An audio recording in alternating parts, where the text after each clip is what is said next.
Cubby blue blood flowing through our veins.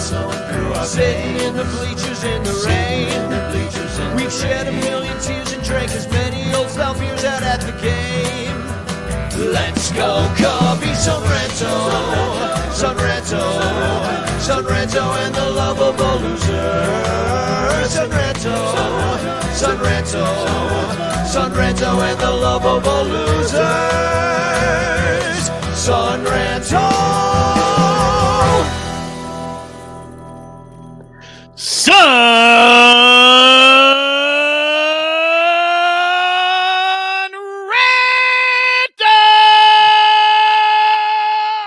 Oh, boys, we have begun. Woo! Welcome to the Son Ranto Show. We have begun a baseball season, and this is the first official, I guess, Son Ranto Show of the season. Yeah, Welcome. Real baseball, baby. That's what I like to see. None of this spring training that we can't watch or WBC where the manager doesn't know where he is half the time. Real baseball. Oh, wait. Our manager kind of doesn't know where he is half the time, but the rest of it is good. Well, it is fun. I've been at the ballpark all week. Cubs open up at home. It was cold for some of the days, but it was actually surprisingly pretty good. And hey, actually, I have an emergency. I'm getting a call from Trapdoor Theater. So continue on 1 second. All right, Lyle and I will handle it.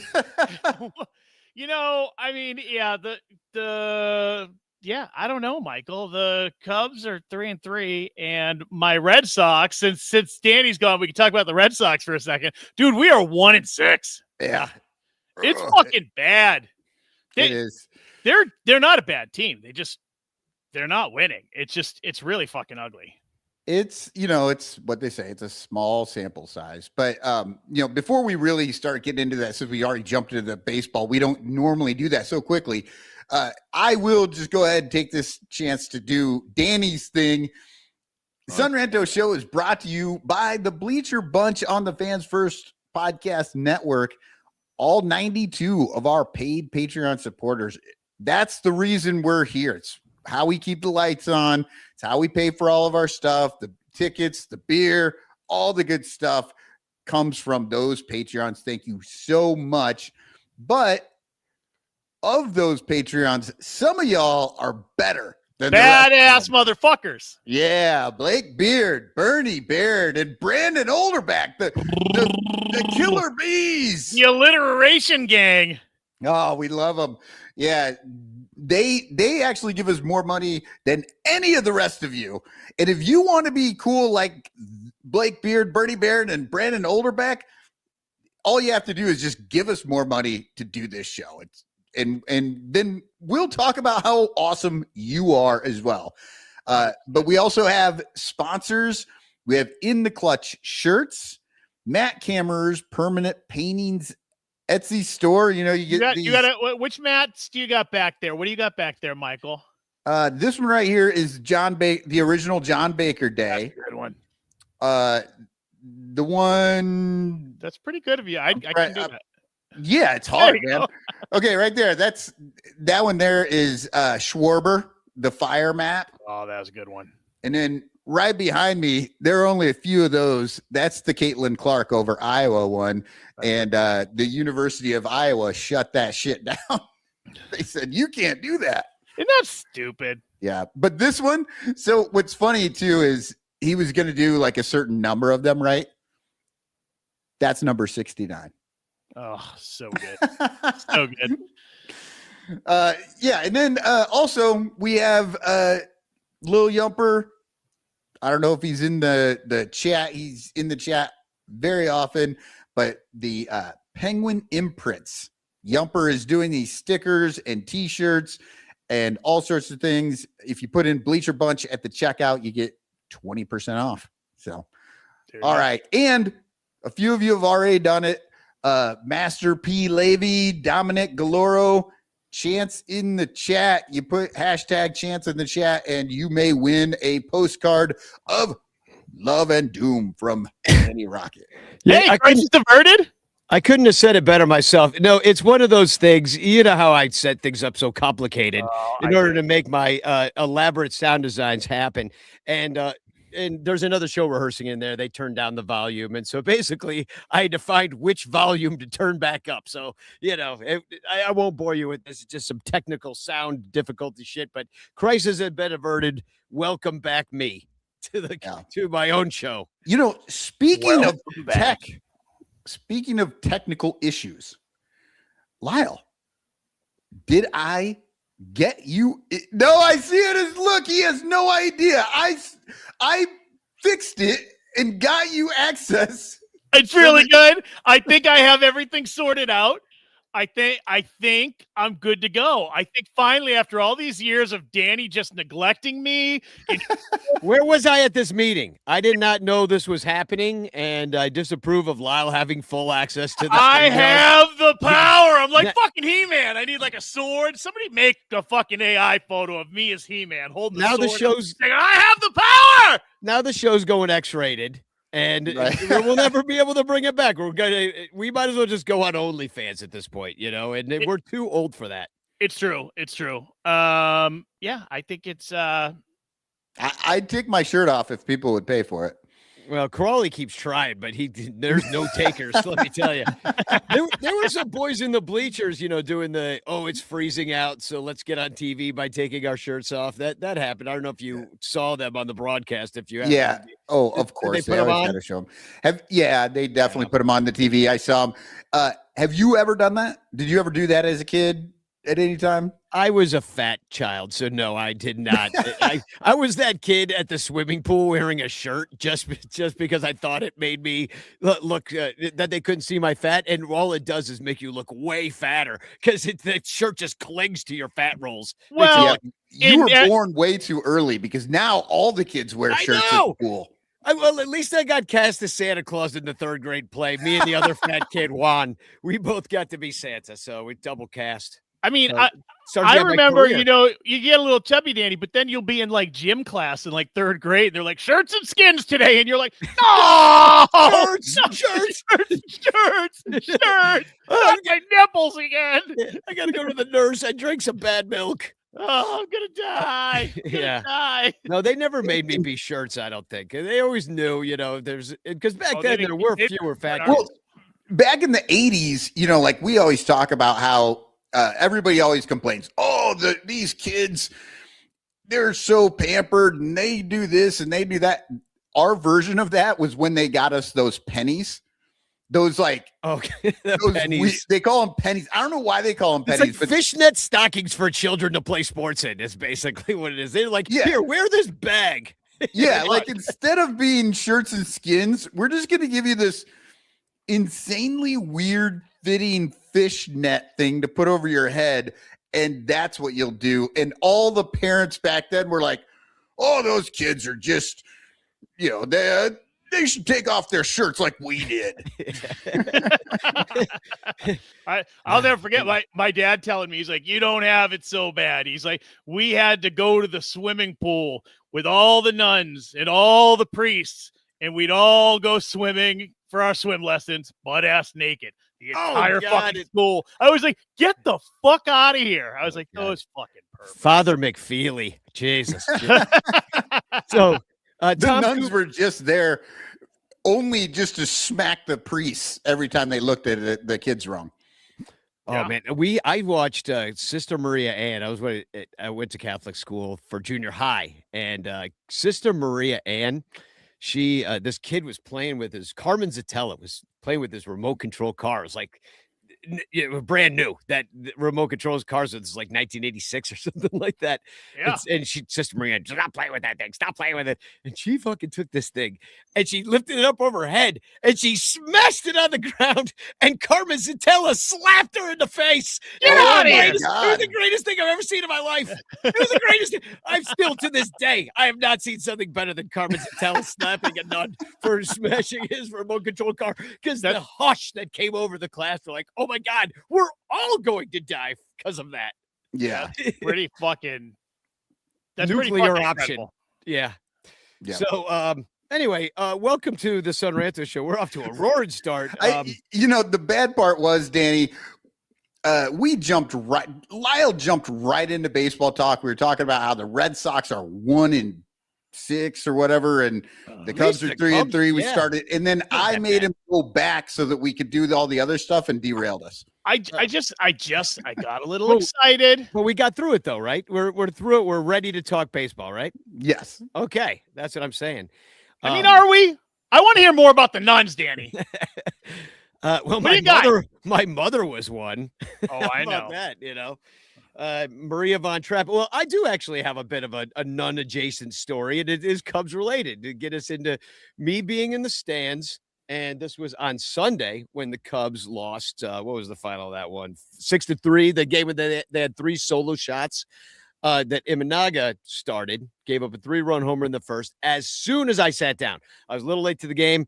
I get in the stands. I sit down. The first thing that happens is the 3-run homer.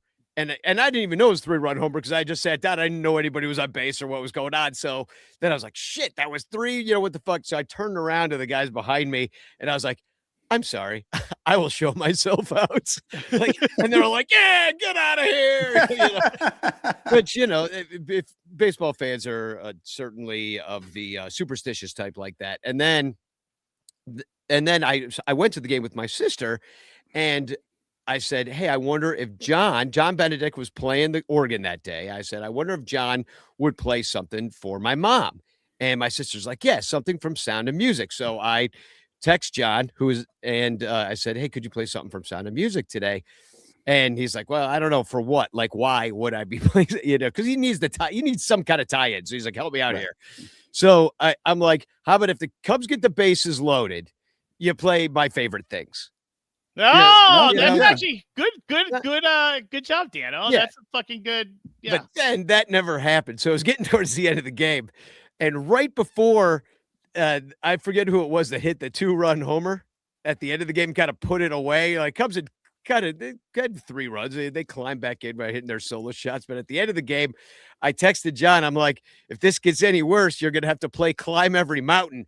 And within 10 seconds, the ball was over the fence. And so twice in that game, I jinxed it. And the guy hit home runs right as I got there. And right as I said, he should play Climb Every Mountain. So I take responsibility for at least one of these losses. I am 1-3 on this young season.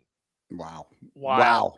That's I don't even know what to say to that. Like, I want to just yell at you right now, but well, I mean, let's get into it. All right. Well, wait. You know what, Danny?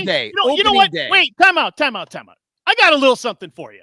I did a little work, and I just thought I'd open up this show right. So just give me a second. Let me take this. Will you guys just give me a little grace here? Indulge you. We will indulge me. You. Yeah. Will you? All right. Loose in, party time. Excellent. Loose in, party time. Excellent.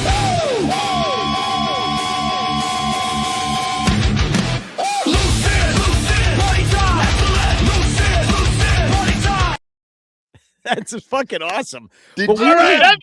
I'm not did done. You have Botox right before you did that video?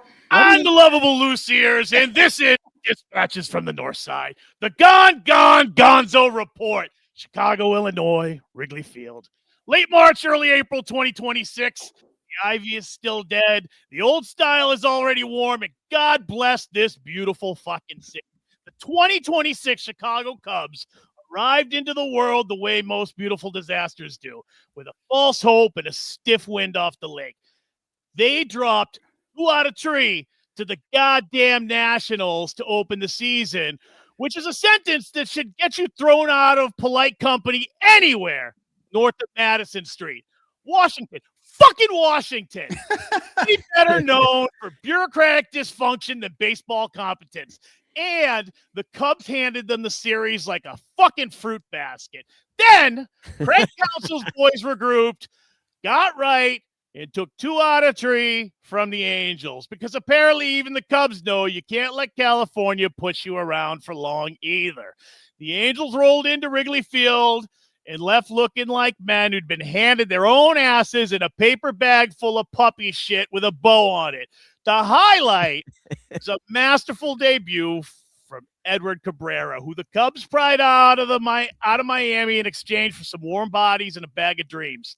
6 innings, 1 hit, 1 freaking hit against a lineup that included Mike Trout, who showed up to Wrigley and went 0 for 4 with 2 strikeouts, looking very much like a man who has learned what mortality tastes like. And he's going to go the way of Jay real soon. That's my guess. The crowd of 36,702 souls at Clark and Addison went absolutely fucking feral. After striking up the Angels shortstop Zach Neto with a nasty curveball, Cabrera spun around on one leg before walking off the mound, and the north side nearly needed a fucking cigarette. Everybody just about came in their pants. The Cubs sit at 3-3 on the young season, which in this city feels like a relationship that started rough but shows genuine promise. And before you spiral, the Cubs are a perfect, unblemished, undefeated 1-0 in April. Effective is everything. It ain't perfect, but buddy, it's early, and the bar at Murphy's is still open. Yeah. Amen. Nice. Amen. I got I feel like that needed some music. Next time I'm Lyle, playing when you you New were- Orleans jazz. When you were going off about that, it made me think something. This is absolutely a Ricketts team. They laid down for Washington and then got pissed at California for no fucking reason. The fucking right wins for fucking once. I got a couple other things for you. Here's my Cubs boner stat of the week. All right. Ian Boner stat or I was bonus? going to say, did he say boner? Yeah, boner, like giving me a boner. Oh, okay. Ian Happ homered in 3 consecutive games to open the season, matching a career high, and it very well could have been 4. Danny had the wind knocked down crushed ball in the opener. You remember that one? Yeah, that Ian would have Happ, a useless home run at the end of the game. I know. Ian Happ flirting with the friendly confines like a man with something to prove and a contract expiring. We love to see it, right? New guy stat. Cabrera induced 15 whiffs on 40 swings against the Angels in limited hard contact. Only 2 of his 80 pitches were considered hard hit.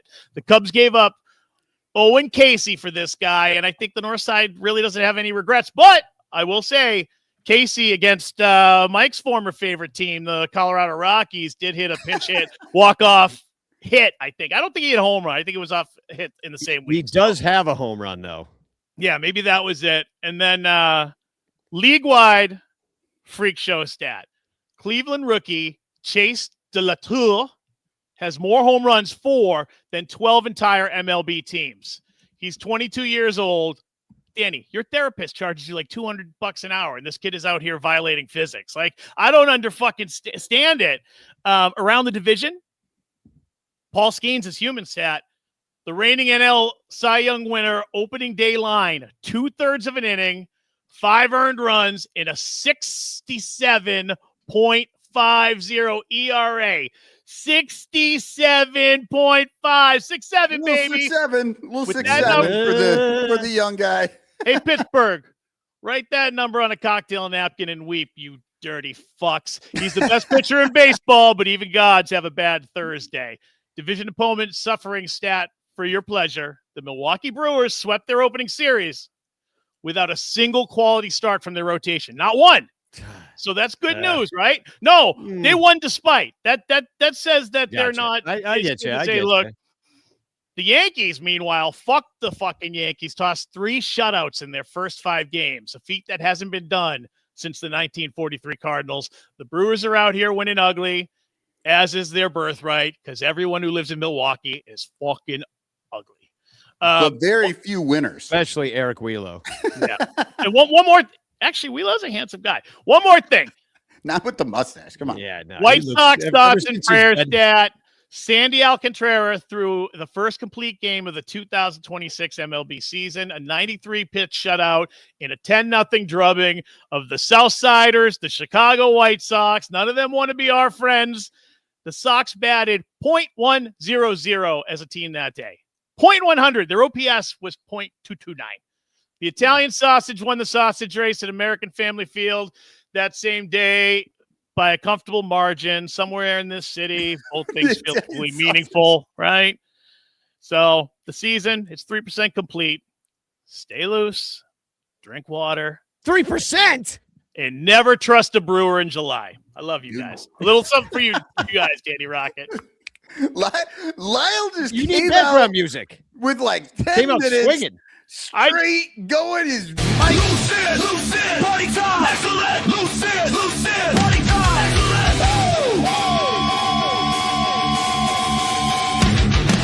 Lucid, party time, excellent. Lucid, party time. Why do you Love look it. like Mark Maron though? AI. Yeah. AI. Yeah, well, I And love whose wedding ring? And whose wedding ring am I wearing? Ain't mine. Mm.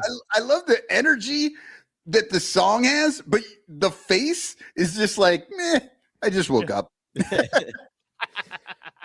I mean, it was a better, like you said right before. The Brewers might have done worse or done better than they played, and the Cubs kind of might have done better than they played because That was my point of saying that, because I don't think the Cubs looked as bad as 3-3 sounds, and everybody's like, the fucking Brewers, here we fucking go. They weren't that good. They just got lucky. yeah. Okay. And it's still frustrating though because we played bad teams. Like the Nationals, granted, they're young, just kind of like how Cleveland is coming into town is young, and like this kid's coming out of LaFleur, what's his name? Something French. Yeah. Is that it? LaFleur. Oh, De Lauter. Not De La Lauter. Tour. De La Tour. De La Tour. I had to look at it again. But he's Yeah. day to day right now. But like a kid can run into a great month. Like then you fall in love with him forever. You think he's great. Like remember Junior Lake? Everybody's like, Oh oh, my this God. kid's gonna be like the next Sammy Sosa.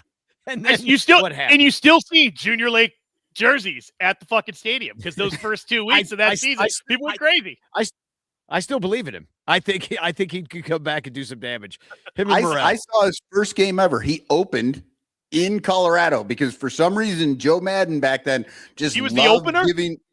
loved giving guys their first game in Colorado. Javi did it.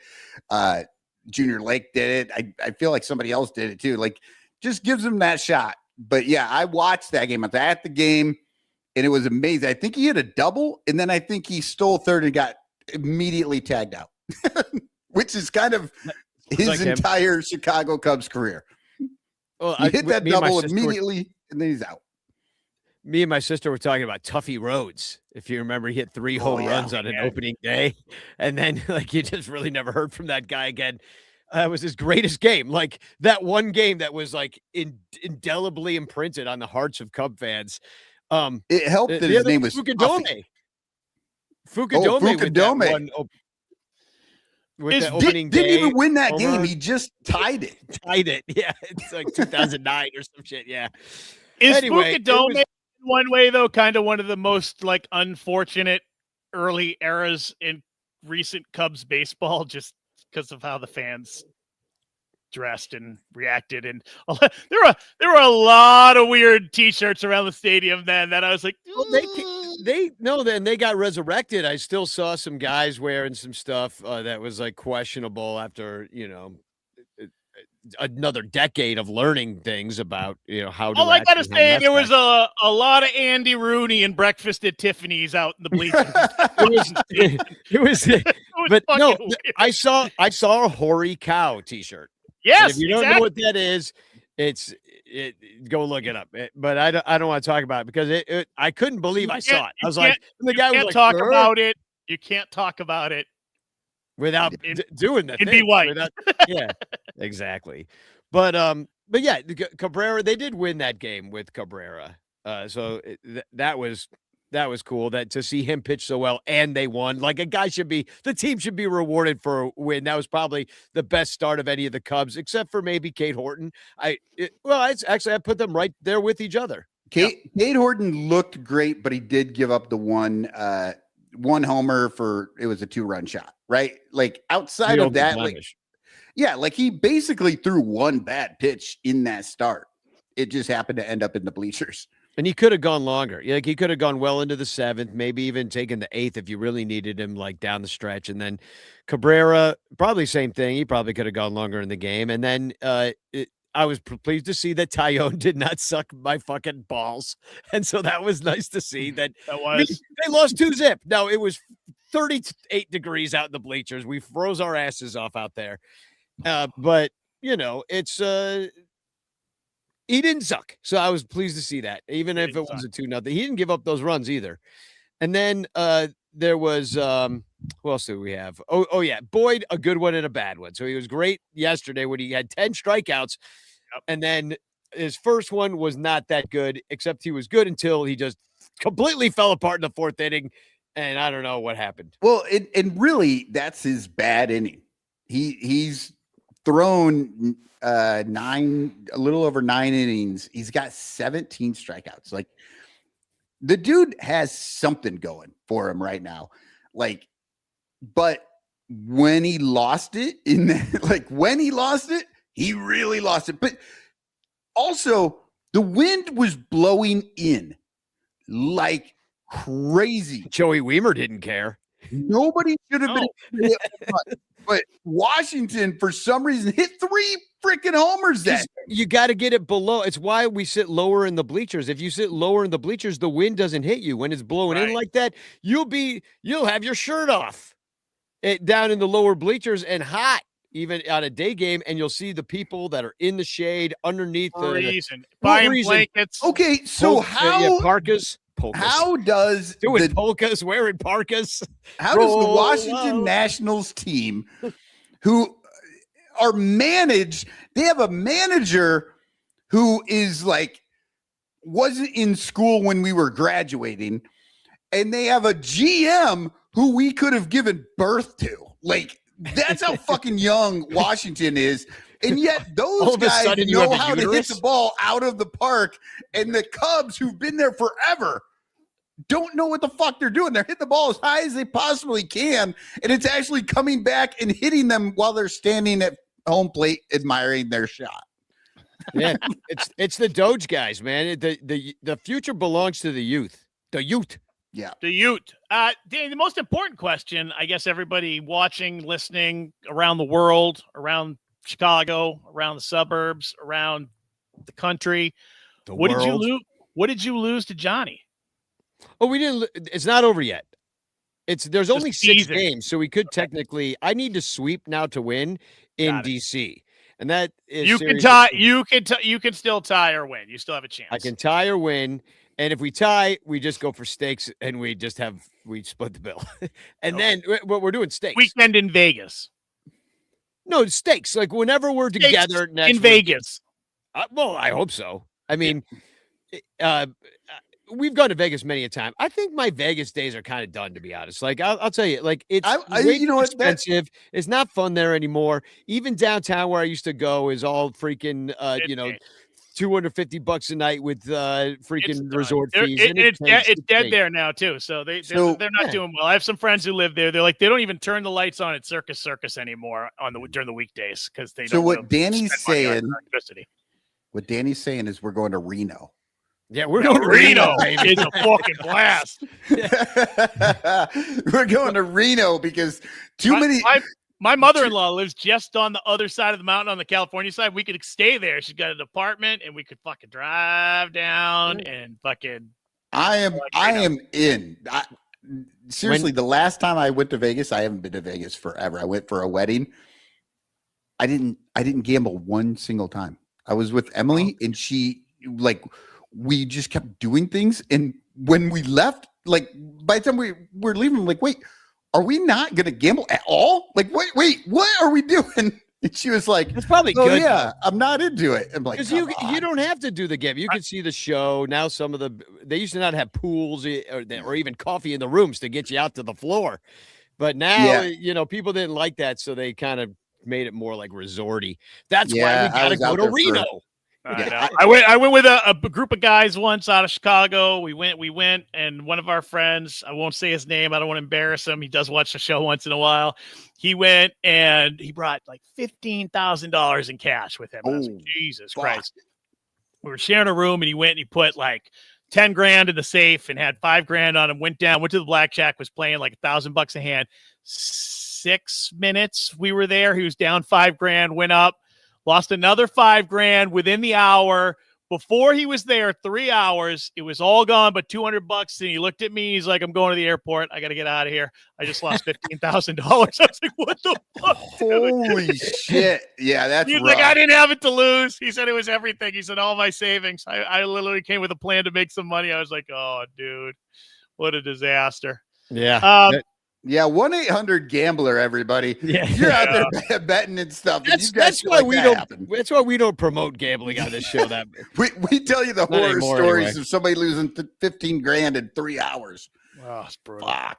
Yeah, I mean, and betting on baseball. I mean, just to bring it back to baseball, betting on baseball is really difficult. I was listening to this. I think it's called like Gambler Dads or something like that because it was like a Cleveland. They had a Cleveland Guardians preview on there. Yeah. So I was listening to it, and then they talked about everything in terms of the odds and what's the over under, and how many strikeouts this guy's going to have, or versus. Yeah. It's all about money. And so you got to really like dig in. Otherwise you're throwing your money away. And, but what I kept thinking to myself, I'm like, there are entire swaths of sports fans that only operate within sports fandom on this level now. Like there's people that could give fucking two shits, win or lose, or like who's Fantasy playing the and Oregon. more people care about you know. sports, how it affects fantasy and gambling. That more than they are fans of a team or Like players. us. Yeah, It's the stat holes world, and we're just living in it. We're just we're just doing a podcast in it. Although a lot of the hardcore gamblers, they like to bet baseball. Number one, they find that they're maybe not as much now because pitchers don't go 7 innings anymore, but you can bet first 7 versus you can bet the first 7 innings of the game. So they bet starting pitchers. They just fucking hammer them. And that's how they'd make their money. They fucking live and die by it. And they bet international soccer a lot and hockey, which is just crazy. So yeah, it's a full-time job. Football's hard. Yeah. So I don't know if the Cubs won anybody bets because I mean I would have picked them in every single game and they went 500. So I don't know like what you would end up if you would have just taken like the straight win or lose kind of money. Probably be down a little bit because I think they were the favorite in every game. And I just realized I was going to look that up.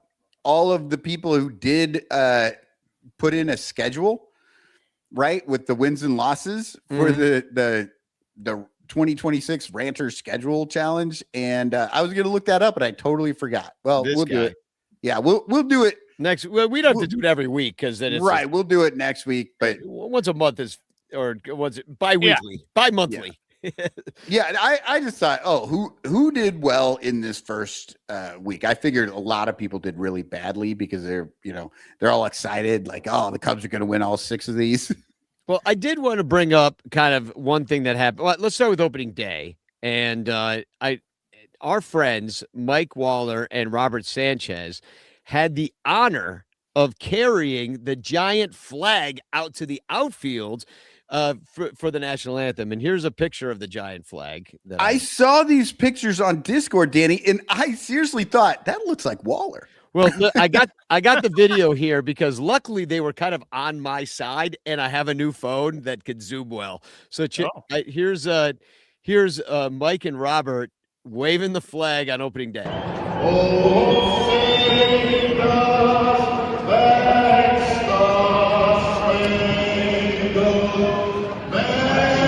They're holding on for dear life. Yeah, I was just going to say, I don't think they're waving it so much as they're just trying to not get blown out of the stadium. Keep waving, Mike. Keep waving it. Keep waving it, buddy. Yeah, wave away. He is smiling. Yeah. This is your moment.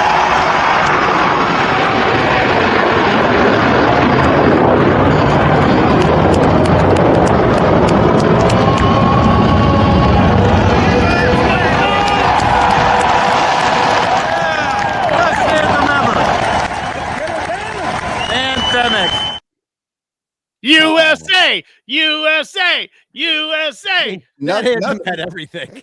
Nothing says USA like watching the military burn $50,000 above fucking baseball game.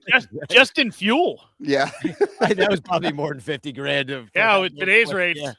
Yeah. No, so what an honor for those guys to be out there. Everett says Kid Croc is jealous. You see that? I mean, I don't know, man. I wish the helicopters would fly by and wave to me from my swimming pool mansion overlooking my Statue of Liberty.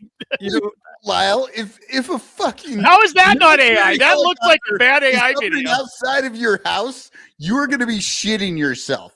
You're going to be like, Yeah. what did I do? the military is not coming if, in with Blackhawks. Yeah, it's Not if to when they rescue. show up, it's gonna be like fucking Red Dawn, and I'm gonna be running. It's gonna be me in a puddle of blood. We did a song at my work, a parody song for that. It was Highway to Kid Rock's Home. From what was that? Yeah. Top Gun. Top Gun, yeah. So yeah, anyway, that was so cool. Was that Kenny Loggins that did Danger Zone? Yeah, it's Kenny Loggins. But apparently that flag, the wind was really rough that day. You're holding on for dear life. It was beautiful all morning. As soon as we got to the game time, the temperature dropped, the wind started blowing. It was miserable from then on in. And so those guys are out there holding how big would you say that is? I don't even know. Hundreds and thousands of square feet, wouldn't you say? Yeah. Yeah, it's huge. It's like half of the entire outfield is just flag. And they play football out there, right, Michael? So it's got to be 50 yards. So it's 150 Probably. feet by 50 feet. Big and heavy and with that wind blowing, it made it made the bitch clock list, the wheel of grievances that Robert Sanchez put in there. Heavy, giant flags in heavy winds, basically giant flags in heavy winds. It's difficult, but you saw that Mike Waller was had that thing going. He was into it. He was waving the shit out of that flag. He didn't give a fuck. That's the most patriotic thing I've ever seen. Estimated 7,500 square feet of flag he was waving. Oh my God. I could feel the America coming out of his fucking soul. I love it. That's about the size of Ricketts' bathroom. Yeah. Right. He takes big dumps though. So, yeah. What else about the game? For Joey came in with his wife, Rachel, and their friend Brandon. And so we had a great time just kind of tooling around. We didn't know if we were going to go to the game or not. And then we met up with Jorge Moreno, and Jorge's like, hey, we just saw that it's $50 for standing room at the box. So that's what we did. We went over there, got some standing room. And then Katrina, our friend who's like big Blackhawks fan, big Cubs fan, we see her all year long. She had been holding down a couple seats up on the new party deck up in left field, where I think they probably would love to make that a private party deck, but they haven't done that yet. But it'll happen. She was holding down a little spot, and so we just slid in there. So we had it great, and that's where I took that video from. So everything went perfect. Jorge bought my ticket, which everything except for the score. Except the score. Yeah, we lost. But that's also typical Cubs. Remember last year when Rizzo was in the bleachers, it was the greatest game anybody had ever been to at Wrigley Field. Everybody had so much fun. And everybody was just on cloud nine for a fucking week because of that game. Except for that we lost. Yeah. Anthony Rizzo's buying beers. They were talking about it the other night on the cold night. Anthony Rizzo bought 4 rounds of beers for the entire left field. Also, wasn't he at this game too? Maybe he's He was. Yeah, maybe he's a jinx. Oh. Him and Rossi have a new podcast, by the way. Speaking of getting drunk, they were talking about the 68th best podcast. I'm gonna have to check that one out. I haven't heard that one yet, but I'll bet it. I've heard it's gonna be fun. There was some story about having beers in Lester's room, and then Anthony Rizzo bouncing out with the bases loaded, and Rossi fucking chewing him out because he said he was too hungover to play. And then in the next at bat, Rizzo hit a dong and then fucking threw it in Rossi's face. Nice. I'm always fucking ready to play, old man. Now they're best friends, but you got to yell at a guy a few times before you become friends. Yeah, sometimes. What I really want to hear though, I want to hear the outtakes where they talk about all the children that John Lackey ate. Oh my God, all the bones they would find. They're still out there. They're still. The fucking dugout somewhere, or out in the bullpen. I also want to thank everybody for who came to No Kings. That was super fun. I brought a bunch of musical instrument toys, and we met by Wrigley Field, and I had a sign that went viral on multiple platforms that many people, all the That's- right people hated and all the right people loved it. So check this out. This was my No King sign. I hated red hats before it was cool, but the C of the cool is the It's the Cubs hat C, And- and I got Cardinals and MAGA hats in the corners. I loved your sign. You sent us a picture of it before you went, and it took me like looking at it for the third time. I was like, before it was ooh. Is that dole or duel? Like what? And then I was like, oh, Ah. cool. Also, you have the penmanship of a 3-year-old. So I know. Yeah. I never got better at art after age, I don't know, 6, 7, possibly. no, somebody told you were good at 6 or 7. You didn't get better after 3. I'm telling you right now, just by looking. Yeah.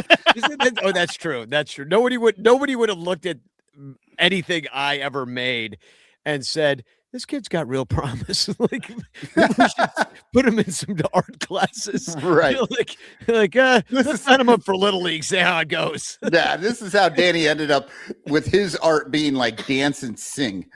Yeah, Like, exactly. Don't put anything in his hand to draw. And that was only to get chicks. Yeah. So I have to say, I heard from Billy DeVore. He was just happy that the red hat was not the Reds hat. I thought about it. I thought about putting it in there, but the symmetry was off. I had a vision, Fuck Philly. Fuck Cincinnati. but Fuck I that fucking team. but here's a picture. There's Ken and Margaret and Sarah. We all were out there together at the No Kings protest, and we basically were standing on the side of the road yelling, and it was a great time, and we had tons of great chants because I had brought a cowbell, which you see Sarah playing there. I played about half the time. Sarah played about half the time, and then we switched off with shakers, and I played an entire patriotic kazoo medley. It was so much fun. Like, it was just inspiring. I had Yankee Doodle Dandy, John Brown's Body, Grand Old Flag, and everybody was singing along, having a great time. And, Matt Shaw, you're missing out on a way better party than CPAC. I know that it's your one chance to go on Grindr and everybody's over there, but we were fucking singing songs in Boys Town. I guarantee that. You don't have to hide on Grinder on this side of the aisle. Yeah. You could just be yourself. Yeah. You could just be out there in Yep. a thong. So, Bro, I mean, since you brought up Matt Shaw in the right, wow, he was overmatched in right field this entire week. I mean, the wind was tough. I will give him like a little benefit of the doubt. He's out You there. keep right doing field's- this, Danny. I don't understand why you're just fucking knock it off. I mean, he's a professional baseball player. Stir the pot. Stir Look, the pot. the wind is tough, but good Lord, that ball that went over his head in right field, like he was nowhere near it. I think he was running towards second base when he like realized, oh, that ball's going to the warning track, and he had to turn around. That was fucking terrible. You could give him a little blame, Michael, but Craig Counsell deserves more blame for putting him the fuck out there. And Jed Hoyer deserves even more fucking blame because he put him on this fucking team and nobody wants him there. Right, And Michael? since we're at it, Lyle, Yes. what the fuck's up with Bregman? That motherfucker is just eating shit over there at third. Last year, look, He didn't know. Matt Shaw was fucking good at third. He really was. He got real good over there. And Bregman is out there fucking olaying a fucking ball. Like, the dude Bregman did the same thing, I think, the first week last year for the Red Sox, and then I don't think he had another fucking error the rest of the season. I'm just saying, we got Matt Shaw in right, who, despite it being his favorite place in the world, no fucking Fair clue point. what he was doing. And they moved him off of third base where he would have been better than Bregman was this week. Yeah, no, it's absolutely true. But Bregman probably would have been even worse in right field, so that would have worked out. But he could have That's DH'd. And they had, and yeah, they because were, our they're playing DH games fucking out. suck too. I'm glad we have a fucking DH. One goddamn playing- hit, whatever the fuck. they're playing games out there though in right field until Seiya gets back. But at the same time, you had actual right field. You broke with two guys that are these veteran dudes. Conforto, who's been terrible. He's probably your flake. So I won't give it up because he has 5 strikeouts and 6 at bats. Lyle has already destroyed everything that I had. Oh, no. Nobody's gonna remember. Nobody's gonna remember what I said. Nobody's gonna remember that part. Yeah. I was just yelling. I was just yelling, and I don't even know that I actually gave anything factual at some No, point. you were just I was like, how the fuck did Lyle read this? I didn't share it. But yeah, Conforto freaking sucked ass, and then we didn't even see Dylan Carlson, so I don't even know what happened there. Like, I kept questioning. I'm like, did he make the team? Like, is he on the team? He did, right? Oh, look who's there! Oh, we got Gary's Gary here. showing up. No, I'm with you, Danny. I fucking had to do the exact same thing. I had to check Cubs.com and look at the roster and the depth chart. I'm like, is Dylan Carlson on this fucking team? Did he make it? Yeah, exactly. So, all right, well, Gary, we're just about to go to a break, but and then we're going to come back and talk about anything about the Angels games you want to add? We should have swept. What can I say? Like, you lose a game 2-0 in the cold against, but they had a good pitcher going that day. Forget his name, but he was good. And anyway, the Cubs should have been 4-2 instead of 3-3. And it's just like, I hate saying that because like, that's always my knock on these boring motherfuckers. But we'll talk about. Wait, are we going to rake? Let's rake Flake Blow. Yeah, rake Flake throw blow. That's what I'm saying. Before we commerce. Yeah, let's give it over to, because I want to play Chris Salato's new videos. Me too, but he said he has it on mute because he's hosting. I don't even know what that means, so he's not even going to fucking hear it. Chris does barroom trivia. He's the barroom trivia guy, so he does that during the show. I knew that. Yeah. Okay. I just realized Gary can't hear us. A little bit. Okay. Yeah. I thought you were gonna go headphoneless. I was, but then it was too weird because I've always had headphones on during the show, and then I was like, I don't understand what's going on with these speakers instead of headphones. Yeah, I did want to point something out though that Lyle brought up earlier, that the Brewers are 5-1, and you said that they weren't that good. They overplayed where they were, and the Cubs were better than what they played. Well, guess what? The fucking managers probably have something to do with that. And all this fucking time we've got Wheelo out here. First off, Wheelo's full of shit because he was like, Craig Counsell's the best until he went to the Cubs. He's like, he wasn't our guy. This is our guy. Well, he was half right. Because I feel like they were pissed. Milwaukee. I feel like they were pissed when they lost him. But it does seem like even after like half the first season when he's gone, they're like, oh yeah, right. He's kind of a fucking bonehead sometimes. Yeah, they were like, oh, I guess it wasn't fucking Craig Counsell anyway. It was the dude, the dude sitting on the bench, because that's exactly what you're talking about. Like, they're 5-1. They overplayed what they did. They had no guys having good like quality starts. Nothing. Coaching. They just made it through. And they won anyway. But fucking Craig Counsell's out here jerking off and fucking putting the wrong guys out there. No fucking clue what he's doing. Yeah. Fucking Ian Happ, third hitter. What the fuck, man? Yeah, but he's hitting dogs. Hey, listen to this guy. I don't give a fuck. This is seriously, this is the argument. Isn't he the guy who said to sign fucking Happ to a 20-year extension or something 2 weeks ago? Me? No. Yeah. That Never. was not him. I guarantee that. Fucking look, everybody says Ian Happ, oh, he's got better stats when he's hitting third. Yes, he has better stats. Great. I'm fucking glad that Ian fucking Happ has better stats. You know who has worse stats? The Chicago Cubs.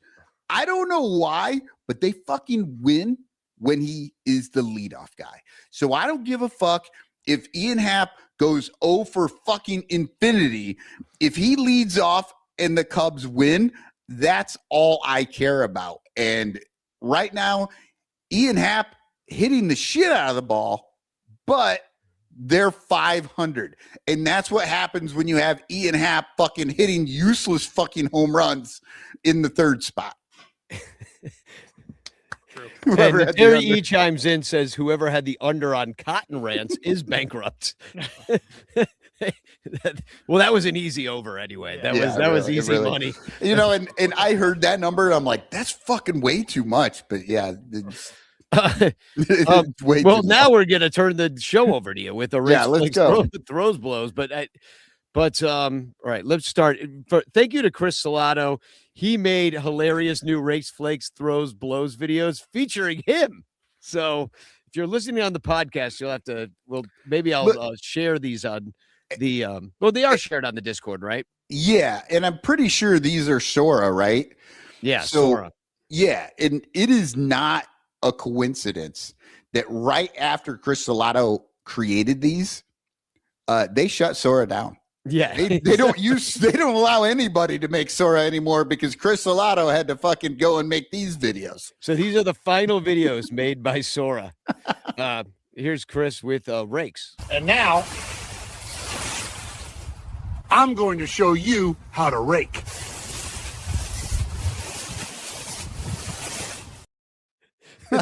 Oh, Love it. that makes me so angry that he was raking wrong. I don't shit like that fucking dry out. What is he doing? Do it right. I need to see it. Chris, you got to do it right. Just give me a video of you raking right. But he's not really raking. That's fucking AI. It's an AI hallucination. That's how AI thinks people rake. I'm not going to be able to sleep for a minute. Lyle just lost it seeing an AI raker. Yeah, 6 fingers on the rake. It looked like a spoon. Like, who knows? Yeah. Okay, well. Who's the raker? It's got to be Hap. Out of the 3 spot. In a surprise, I'm giving the Rakes greatest number 3 hitter in Cubs history. Ian Happ! It's Ian Happ. I'm not sure I've ever given him the rake before. I really don't think I've ever get given too it. excited. But in the first 6 games of the season, he's hit 3 homers. He did it in 3 straight games. He also hit a double and a single. He's also walked 4 times. And he's driven in 5 runs. That leads the team. Extend 5 him. RBI leads the team. But 8 years. 8 years. But like the 3-hole hitter that he apparently is, he's only hitting 208. And he struck out 9 times, which leads the team. 9 times. 9 times. So 9 times. If he keeps it up, he probably won't get mentioned in Rakes again. But as of now, his OPS, he's done it. The inaugural Ian Happ rake, maybe the first and last. And here is the inaugural Chris Salato Flakes. This is my favorite one. I haven't worried about flakes since my grunge days. Remember them?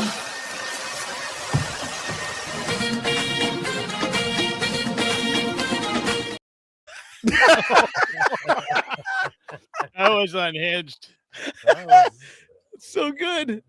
Oh, I love it. He gives the blue steel look and looks in the camera as it sort of zooms in on his face. It's so funny. Oh God. All right. So the flake this week, I was going to give it to Mo Baller. I was, because our DH, remember how fucking good and how much offense the DH was going to bring Best to hitter the on the team. league. Big fat guy. Hits It was dogs, going to be fucking amazing. DH. It's going to be home runs, home runs, home runs. Everybody, DH. Yeah, he's got 3 singles this season, 2 walks, 6 strikeouts. That's not bad. Oh, well, That's a 167, 250, 167 slash for a 417 OPS. It fucking sucks. But I changed my mind when I saw that Michael Conforto, despite having 1/3 the number of at-bats as Mo Baller has 18 at-bats. Michael Conforto has 6. Michael Conforto has 5 strikeouts, 1 walk. 6 That's at-bats. it. Wow. 5 out of 6 at-bats. I forgot. I could put up the Struck out. stats so you could all see. God, that, These are the offensive stats so everybody could look. like, Nico What? with the extension having a nice week, but yeah, not the raker. what no in the dogs. fuck is going on with Jed Hoyer and always having to bring in some dipshit fucking Turner garbage for no reason. Vibes, man, vibes. We need Conforto the ball wasn't sack back. good in spring training. Dylan Carlson was better than him. He hasn't even fucking seen I don't even think he's in the dugout. Maybe he's hurt. I don't, Yeah, we but just he's don't not on know. the IL, which Yeah, he's that, not on the that IL, doesn't though, mean yeah. anything in fucking Cubs land. It's day to day. Yeah. Feelings are hurt. It's Okay. just fucking garbage. So Mo Baller gets saved being the flaker because of Michael Conforto's just absolute asinine bullshit. Well, here's some more asinine bullshit. Throw him up, son. Throw him up. Yeah.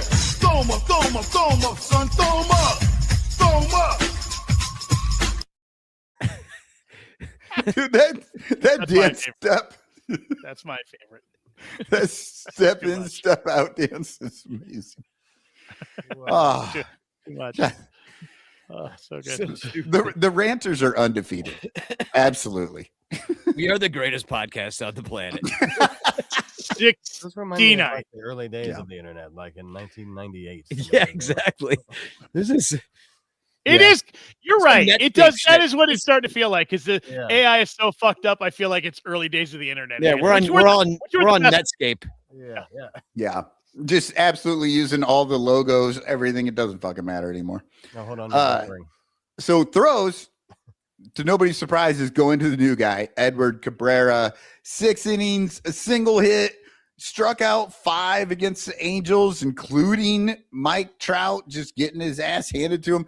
So they talked about it on the Angels broadcast. Mike Trout has homered in every single American League ballpark, and he's hit homers in a lot of National League ballparks. Wrigley is not one of them, and they're like, he's really hoping to get it. Of course, he had 50-mile-per-hour winds the entire 3 games right in his face. He had no Couple fucking days. chance. Tough chance. Yeah. So Poor guy. Yeah. Oh, what will he ever do? Yeah. yeah, but Edward He'll never make the Cabrera, Hall of Fame. it's really nice to see a new guy come in and pitch well too, right? Because when you get the hype, now I will say maybe he didn't get quite the hype because nobody saw spring training and there was the WBC that everybody was paying attention to. So Edward Cabrera didn't have to deal with maybe some of that some of these guys like Lester had to when they were coming in. But we've seen a lot of guys fold. Time out. He's no John Lester coming Yeah. in, so it's You not know, the I'd same be kind a of- Compare more to John like Lester- Imanaga. Like Yeah. Imanaga coming in a couple years ago is probably similar, except for No, there was but- more but interest in Imanaga Jap- from pitched Japan well. and stuff. Imanaga pitched really well coming in. Yeah. John Lester kind of had to get his footing with the Cubs. Right, but for a moment. expectations for John Lester, there was a lot of heat on him, and Yeah. people expected him to be good. I don't think, Imanaga, people are like, well, we'll see what happens, and same with this. Right. No, I think Cabrera, I think people would have had a lot higher expectations. Had there But been he no didn't have to deal with WBC, it. yeah. Yeah. No, we Yeah. just weren't watching. It was And- literally was not on TV. Yeah. So it was really nice to see that he came out and he threw 6 really good innings. In the bullpen, I'm going to Five Finger Brown. He's played in 2 games. He pitched 3.1 innings in both games, which is really nice. And although he started the 2026 season by giving up a home run, the first goddamn batter he saw for the season, home run. Since then, it's been zeros. He's been, lights out. Cub fans will hate him for the rest of the season because the first thing they saw him do is give up that home run, though. And they'll be Right. like, he's terrible. He could have like a 1.32 ERA, but because they watched him give up that dog on fucking opening day or wherever the fuck it was. Into like And- 50-mile-per-hour wind. It's the most Cubs things ever, Danny. It's like Cubs fans forever will be like, forget how much they hated Jason Hayward and how fucking overpaid he was and how much he sucked and how he couldn't fucking hit and how he could do that. And he gives one fucking stupid speech in the right fucking game. And now he's never paying for a beer again his entire life. It's and true. everybody loves him. Everybody was sad. He retired. They're like, oh, he was the greatest. I'm like, you all You fucking hated him. yeah. You hated him. He sucked in those playoffs. He was awful. We wanted him to change his number to 43. Yeah. because he was always rolling over to second, 4-3. I heard that every day in the stands for years. Hated. Oh. Everybody hated him, and now It's it's true. funny. I see he's retired. Everybody's like, "Oh man, one of my favorite all-time Cubs." I'm like, "Get the fuck out of here!" That's what Yeah. people come with. That's how we are. Yeah, well, I've been bringing up that Dansby Swanson is the new Hayward, and everybody's giving me shit for it. I but agree with you. That's absolutely They like his hair, though. Once again, like they like his hair. They want to like him. So it's you know who they should have liked all the time. If you're just going on looks, Jason Hayward is a sexy motherfucker. That Handsome dude, guy. Handsome guy. yeah. I mean, I had a little drool if I ever saw him with that his was your shirt man. off. I remember that was all of our man crush for a while. God, he was sexy. Well, well, I did have speaking a of that, why don't we take it to blows? well, I just wanted to give an honorable mention to Matthew Boyd for 17 strikeouts in 9.1 innings. That's Mike, I'm loving the vampire lighting you're going with these days. Yeah. it's funny because I had to rearrange. I went to the doctor yesterday, and guess what? Somebody's unhealthy, and so now I have to stay up while I work. And so I had to re-switch everything, and I haven't fixed my lighting yet. Yeah, you need a ring to give this man a ring light. I have one. Oh. Plug in your ring light. I don't know what You're getting very sleepy. Okay. All right, let's see the blows. Just put your lips together and blow. I thought he was walking towards her, and then he was like walking away from her. I have no idea. That was like the worst cologne ad that you've ever seen. Yeah. What is Solano's cologne? Yeah, what does it smell like? Just sadness and shame. I don't know. Like it's the smell. He's of like, sadness. no, he's like Johnny Depp there. Zavage. Savage. Or whatever the fuck he says. If you love the smell of balls in the summer, it is the smell of Celato. Oh my God, that's got to be the next The commercial. smell of balls and Smell of grass balls in clippings. the summer. The smell of grass clippings and balls. If you trim your grass and powder your balls.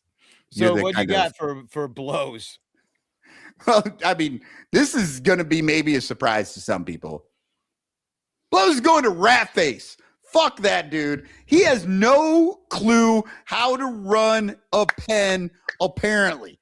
Look, he was supposed to be some kind of fucking genius with the bullpen, but here we are. We're 6 games into this goddamn season, and he's already, like, we've seen this in many years. He just gets locked into the same, like, 3 guys, and they pitch out of the bullpen. They pitch like fucking 85 games. It's ridiculous. We are 6 games into this season, and it's Phil Maton and Hobie Milner. That's Phil, it. you're what? Hobie Milner. Hobo Milner. Hobo. No, they both have Like, we used to call 2.1. him Philippe Maton. You're missing that. Philippe You missed Maton. that Madden hook, don't you? Maton. Yeah, Philippe? well, No, more French. Maton. Maton. Maton. Maton. Maton. Put it in your Anyway. nose, baby. Maton. But You gotta but- like get some phlegm going to do it right. so Milner and Maton Maton. have 2.1 innings in 3 games. Those 3 appearances for those 2 guys came before any other bullpen arm had more than 1, right? So it's not like a ton because we're talking about small One sample week. size, but you just had these fucking 2 guys. It's like, well, these are the only guys we're going to use. We're only going to bring the other guys in sometimes. Like, what the fuck is he doing? Now, they Those guys both are have tired. they both have identical 3 games, 2.1 innings, and 7.71 ERAs because they're being overused in 3 fucking games. Like, it's ridiculous. They're all going to be DFA by the end of May, so don't worry about it. Right, because this is why we actually have to make 4 different bullpens throughout the year, is because anybody who's any good fucking It's right. Rat Face just throws their arm off and then they got to switch. All right. rat, Well, rat face. that face takes it the ain't- blows. It ain't easy being the pretty hooker. Well, but it is Easier lucrative. than being the ugly hooker. I don't know. I don't know. So you have a silhouette for tonight, and then we'll take it to commercial and come back and talk about the Guardians. It's just going to be an outline of a vampire. Yeah. All right, here we go. Here. Is this, hold on, Lyle. I'll help you out. Is that better? Yeah. See, it's So it's just what my screen over here that you can't see how much light comes off of it on the different things. All right, here we go. This guy. Oh, I forgot to do a clue for the listeners. But here we've got this is a Topps baseball card, mid swing. It does say third base on there, down in the lower. So there's a little bit of a clue. Let's see Hard to tell the time, except I see a red bill in the background. They're on the road. So that could put it around like the mid 2000s, like Lou Piniella, Dusty Bakery area. Yeah, the clue I'm going to give you is he did break he did help break a curse, and I don't know. That's what I'm going to give you. Okay. He did help break a curse. So, all right. Well, guess who it is in the comments. And we've got a few commercials. One's for Patreon, one's for In the Clutch, and the other one's for our newest sponsor, Penguin Imprints. So please support them and support us at patreon.com/Bleacher Bunch. And hashtag chance in the chat, and we'll be right back. Hey there. As you can see, I'm a talking penguin. No, I'm not like the Batman kind of penguin or Ron Say or that dumb fuck Happy Feet. No, I'm the spokes penguin for Penguin Imprints, who makes awesome imprinted items with original designs. And they do custom stuff too. Well, check this out. And this. How do you like this, Chicago? And I love this one. And this might sound a little weird coming from a penguin, but fuck ice indeed. Penguin Imprints also makes custom t-shirts and stickers for your event or organization. And because they're sponsors, listeners of the Bleacher Bunch Network can get 20% off any order at penguinimprints.com with the code BleacherBunch. Okay, that's enough about Penguin Imprints. Now I gotta go find that little bitch Happy Feet and put his smirking beak on the other side of his head. I hate that fucker. But man, do I love Penguin Imprints. The Bleacher Bunch brings you great shows like Sun Ranto, Cubs PS Plus, Bricks Behind the Ivy, Cuppa Cubby Blue, and Baseball Rabbit Hole.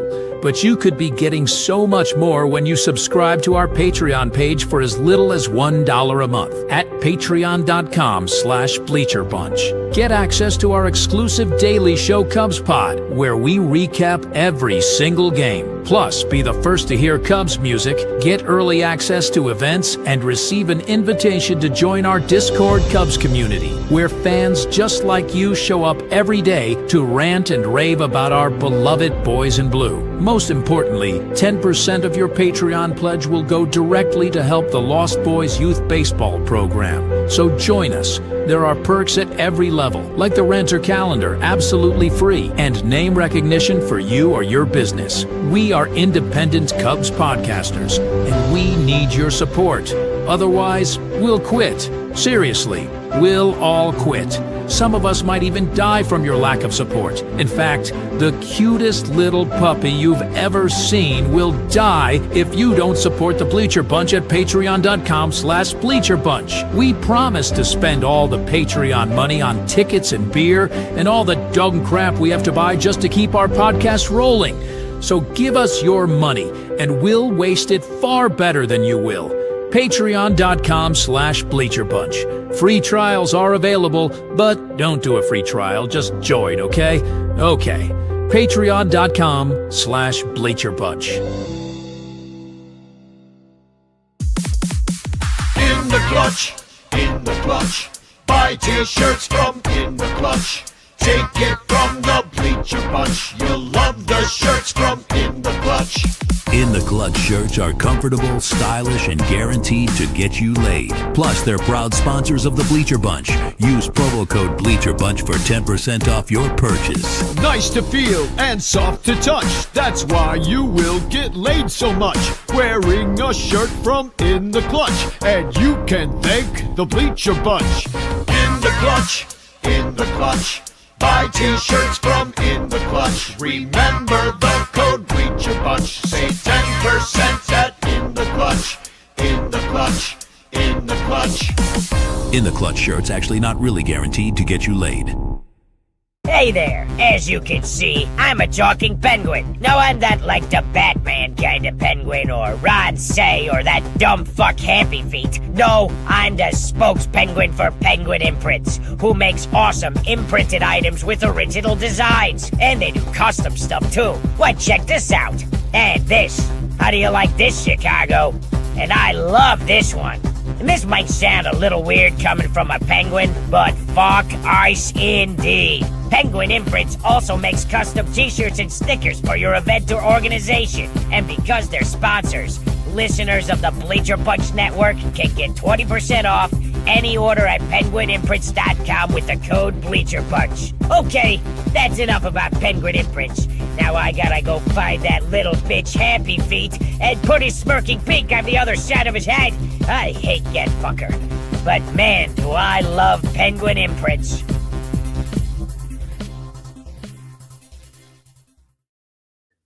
All right, we're back. We're back. Who's that cubby? We are. Well, Is it Bill Miller or is it the Coom Dog?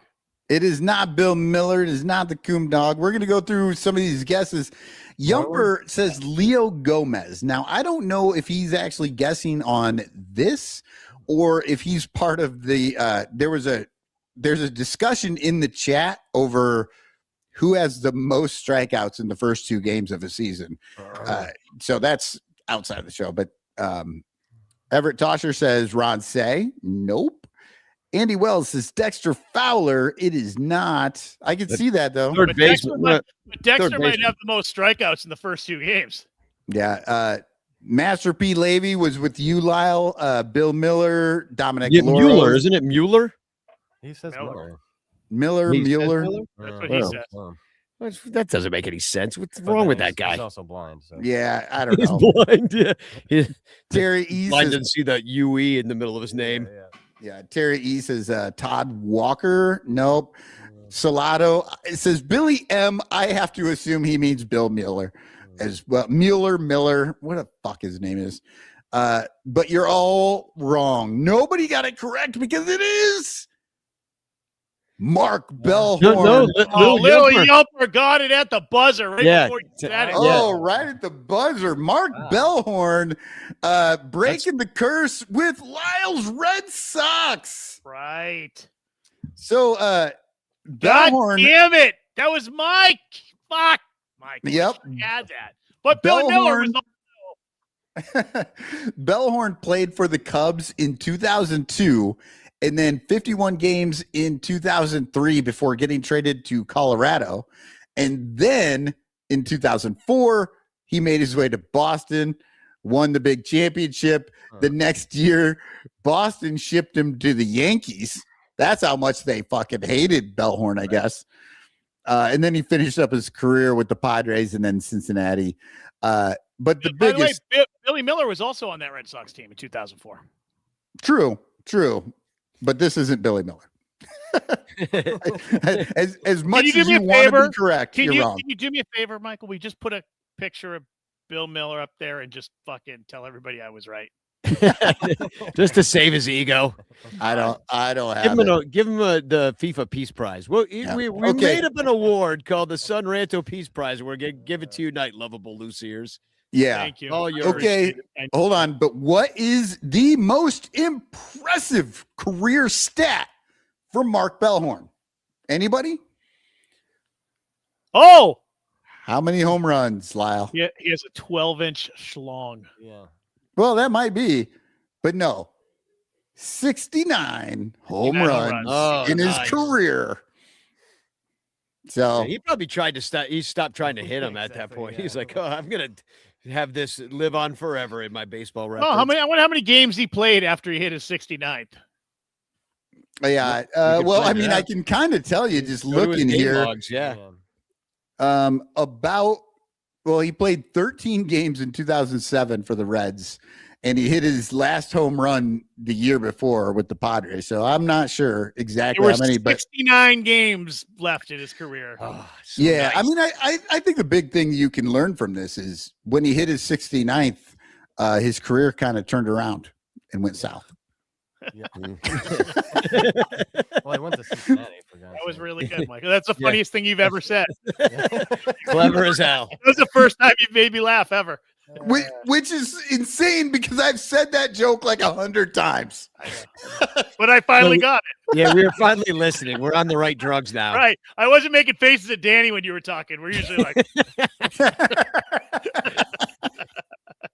So we're gonna 69 the show because we were gonna normally talk. We were gonna talk about the Cleveland Guardians what with the later, show? but Gary's here now and he's got to leave. So we're just gonna talk. So we're gonna Gary. talk about the Guardians first instead of doing the bitch clock. We'll do that later in the show. But Gary, Okay, we took I this am gonna picture. since we got Gary here to take my spot for a couple of minutes, I'm gonna dip because my dog is needing Oh, to go. God. So I'll be He's right always- back. You love the dog more than us. No, the dog can just literally shit on my floor while you guys just figuratively shit on That's me. great all the time. podcast content, though. Yeah. Beating that up, being all mad. Oh, it's great. All right, I'll be right back. Joe. All right. Well, here's a picture of Gary outside of Oh man. Ball Hawk Corner with Ball Hawk Dave's World Series banner that I guess he stole Yeah. back in the day. And Gary with our Cubs in Cleveland logos there. And we were at those games together in Cleveland. Game 6 we went to. I mean, I guess thankfully we weren't sitting next to each other for 7. That would have been- Gary was outside for 7. And but we were in Cleveland all together with a bottle of champagne ready to open 10 years ago. Just whoever made the best man win, made the best team win. And it was us. We were the best team. Yeah. But no, we had a bottle of champagne ready to go. That game took forever. We didn't get back till 2 a.m. The sun's coming up. We're still sipping the champagne. Like it was just it was an incredible experience, and Gary was a big part of it. So It was, yeah. and we were great friends, and we were in direct competition with Yes. each other in baseball with 2 teams that had a curse to break. And that was the Unbelievable. one. Mm. And And they still have. I was just say, how's Cleveland doing? Did they figure that out yet? No. Well, they had an amazing year last year, They not did. because they were supposed to, but they came back and they caught the Tigers by winning a shit ton of games in a row. And they did that in 24 as well. They were back in the division race and caught the Tigers at the end again and took the division in 24. But yeah, surprising finishes to make the playoffs both of the last 2 seasons. How much you think is that the manager? I do really like Stephen Vogt. He seems like a very cool customer and believes in his guys. And Well, and they're also young. It's such a Yeah. young team too. Yeah, I think there's a lot of don't wake them up kind of mentality right now. And those young teams are the ones that do shit like that. That they'll be like, 12 games back, and they're like, nobody believes in us, and nobody believes in you guys this year either. Right, I mean, yeah. like they're predicting a 500 finish, at best, and but you start out the year really good. I mean, Yeah. beat 2 or 3 from the Dodgers on the road. That's Yep. no small feat, even though it's April. Yeah, It's no And- joke, though. I mean, yeah, I think people figured the Dodgers would be undefeated through fucking May. right. I mean, really, anytime the Dodgers lose Yeah. a game, you're like, what's wrong with them? Like, Yeah, what exactly. fucking happened? How did they get beat? Like 90-6 going to the All-Star break or whatever. Yeah, but it's but then you also beat. Oh no, you split with Seattle, who that team's no slouch. 4 split in Seattle as well. Yeah, I'm defending ALCS team last year. Took the Blue Jays to the limit, so that's a good team also. And right now you sit atop of the Central, which is a winnable division Right. and you got the White Sox to still beat up on for the Yeah. foreseeable future. The Twins look like they're not good. And No. then One note on the White Sox: I heard 52 runs given up in 6 games so far. So, you know, Yeah. that couldn't have happened to a right nicer team. back on Fuck them. track. Yeah. By the Welcome way, back. did they? Yeah, what's wrong with MLB? Today, there are 2 games at fucking 10 o'clock, and there was 1 day game. There was no evening baseball today. So Oh wow. Yeah, well, we don't really like watching baseball anyway. We'd much rather just talk about it on fantasy. Try to not watch it. They can just do like AI baseball where they make up players. We just gamble on it and use our basic minimum income to do. Well, shit I'm for the rest of our pretty lives. sure AI. Society. I'm pretty sure AI just took over Danny's. yeah, feed your right internet there. went crazy. You were like, yep, yep, yep, yep, yep. Oh, No, that's literally what I was doing. I was yeah, going, I can touch that. That's actually Yeah. what happened. no, I was stroking out. Yeah. It doesn't matter what I'm saying anyway. But we get back to the Cleveland Guardians, who want to celebrate that amazing moment 10 years ago by one of the most memorable moments in Cleveland Indians history Absolutely. with a Rajay Davis bobblehead, Game 7 Of course, bobblehead it's night, proposed there, yeah. May 16th versus the Reds. But you lost this game. That's a weird thing to celebrate. It is really weird. That's Still the closest we've been in 180 whatever. Yeah. 80 I years. gotta say, if 47? pre 2004, if the Red Sox had ever had like a Right. Calvin Schiraldi 3 strikeout inning in Game 7 of the fucking 84 fucking World Series, I fucking would have burned Fenway Park down. Insanity! What the fuck is that the dumbest thing I've ever seen? Everybody in Cleveland should shove that up the owner's ass. I was All just of gonna them, ask one by one. Gary, do you want one of these? I kind of want one. I'll tell you that. Well, Yeah, yeah, you're yeah. a Cubs fan. We know what happens after this. Of course, we want one. After Gary, do Game you want 7, one? We saw the gear for, we saw the guys ready to sell the 2016 world champion gear. I for regret Cleveland. not buying every I- goddamn t-shirt. Me too. I would wear that. every day. Cleveland, yeah, I would have Cleveland Indians And World so Series I want- champion shirts. I I'd wanted wear it them- every day at Wrigley. I wanted know them they the only way that I have want that shit in like championship shirt. third world countries. I would love that shit. Yeah, Yeah, they're the right, only people yeah. that get to laugh about Yeah, it. There's kids in Zambia that think the Indians won in 2016. And so They're huge, Rajah Davis. Yeah, fans. they're like, he was incredible. You should have seen him in Yeah. his home run trot. it really does seem like I mean, read the room, I guess. Like, it doesn't feel like the right thing to do at this point. And wait, when are they giving that away, Danny? May 16th. I might go for my birthday. I'm the 12th. Okay, no, that's good. At least they're Against not the doing it. At least they're not doing it during the Cubs series. That would be Oh, fucked yeah. up. I thought it was against the Cubs too. I was like, oh, No, it's I- against the I- Reds. Yeah. So Here's my question: Take that, Reds. Is you haven't been to the When- World when- Series yeah, and exactly. almost won. Yeah. yeah, you get this Rajay Davis bobblehead, and you take it out, and you're like, that's awesome. And then 17 minutes later, I think it just falls apart. Exactly. Falls apart in the rain. Yeah. Yeah. It is- it is- Jason Hayward saved the day with It his is- it is- words. Jason Hayward voiceover. Yeah. Jason Hayward voiceover on the Rajay Davis bobblehead. There you there go. needs to be a warning on it that it is not rainproof. Yeah. Do not get this wet. Yeah. Yeah. Like, I definitely can't wait to get my Lee Smith 1984 bobblehead Yeah. when he gave up a home run to Garvey and just like it's Lee just being sad. Oh, the Rick Sutcliffe great opening game. Opening game, yeah, the great Rick Sutcliffe home run in Game 1 bobblehead from Yeah. 1984. You know what though? I could absolutely see the Cubs doing that. I mean, how much do we celebrate the 1969 Cubs? Yeah, they And lost, their yeah. asses were like 4 games behind the Mets at the end of that. 8? 8 games behind the Mets. Like they weren't even fucking close to the World Series. Yeah. They wouldn't even have made the wild card in today's participation trophy playoffs.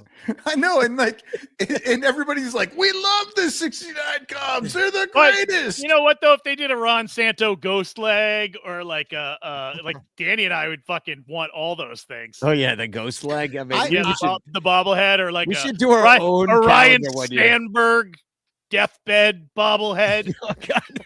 Sorry, everybody. I know nobody's gonna like that. I'm sorry. That's too much. I have to say, Gary. maybe the greatest thing that ever came up on this show that we never did was the Ron Santo leg bong. And we really do need a Ron Santo leg bong. And the great part is you could actually tie that into Rhino because he was big into the weed at the end. So yeah. He was weed and hair plugs. That's how Rhino went out. It's a leg bong and the funeral bobblehead. Yeah, the funeral. I'm telling you, we could have a whole calendar of this stuff and probably do pretty well. But well, we haven't even talked about the Guardians, just about their stupid bobblehead. But no, they have a good young team. They picked up Reese Hoskins, so that was like probably a surprise that they are trying. Jose Ramirez is still awesome, and he might hit 40 home runs. Yeah. Doesn't Reese, especially the way it's spelled, sound or look phonetically like it's like what it sounds like when you get punched in the stomach and the air comes out of your mouth? Reese. Like, what the fuck? Who named that child? Yeah. Reese. I can't breathe. Reese. Yeah, it's like the last gasp. Jose Ramirez is still good. He's great. And, they still have a great double play guys up the middle with Rocchio and Arias. And I think one of those two guys might have a breakout offensive season. They've both been kind of close. I'll put up the depth chart so you can kind of take a look. You look around the league right now, and there is a lot of good players up the middle of the field. Yeah, sure. League-wide. They put the best ones there. They all can play everywhere. Stops right now. But yeah, Brian Rocchio, see, young guys right up the middle is what you have. And then this guy comes out of nowhere, is day-to-day right now, Chase De La Tour. The louder? Oh, no, we like to French up his name. Just like we Frenched up Filmaton. the French fireballer. The French fireballer. Philippe Maton. The louder came on, quickly hit 4 home runs in the 3 games. We know. Seattle, I think so. We know. And you got a guy named Kyle Manzardo who can know. park him, and he sounds like a guy who could park him. He's Manzardo. He's got a great mustache. Yeah. Oh, he does? Yeah. Ooh, Manzardo with a mustache. You gotta love that. That's a baseball. That's a baseball card I'd get. Yeah. So and a bunch of guys you never. Schneeman? Who the fuck is Schneeman? Stephen Kwan we've heard of. He's been around for a while. He's good. He's like your leadoff hitter. He gets on a bunch. Gets a lot of balls in left field. And then great contact guy. I'm not seeing Class A. Where? Oh yeah, what happened to Emmanuel Class A? Do you have a new closer now? What happened to Class A? I think he got a better deal. He got a better deal? Yeah. Oh, wait. He did get a better deal. He's got a roof over his head and 3 meals a day for the next 10 to 20 years. And he doesn't have to pitch. So, yeah. So, I mean, the bullpen, well, that's also Cade Smith very now. young. Cade Smith promptly, first opening day, I believe, Guardians were up 4-0, and he gave up 2 runs in the 9th before locking it down. A couple wild pitches in there, but he's got the goods. And then Hunter Gaddis is on a rehab assignment as of today, I think. So, there's a couple strong arms in the back, but the Cubs also have a Cade, and we also have a Hunter, and it's just Gen Z, man. It's the Gen Z forever. Well, speaking of forever, they're also in the bullpen is Party, Karamu, Matt Festa, forever. Come on and sing along all night long. Oh, nine. Yeah, Matt Festa forever. I just I have to sing that every time he comes Okay. out, so we'll see him this week, and I'll get to sing that song and tweet my Lionel Richie gif. I only half feel bad for calling out Everett Tosher for this comment, but he said I had Quan in fantasy his rookie year. Nobody cares. It's fucking. I had a player a million years. Fantasy sports. I think I gave Sarah some shit about this too. Like when you hear somebody talk about their fantasy team, fucking get me a noose. Well, please. it's one thing to talk about your fantasy team. It's another thing to talk about your fantasy team from like 4 years ago. I had that guy. It was April 2021, I believe. Yeah. He's my best friend. You're my So, boy, Blue.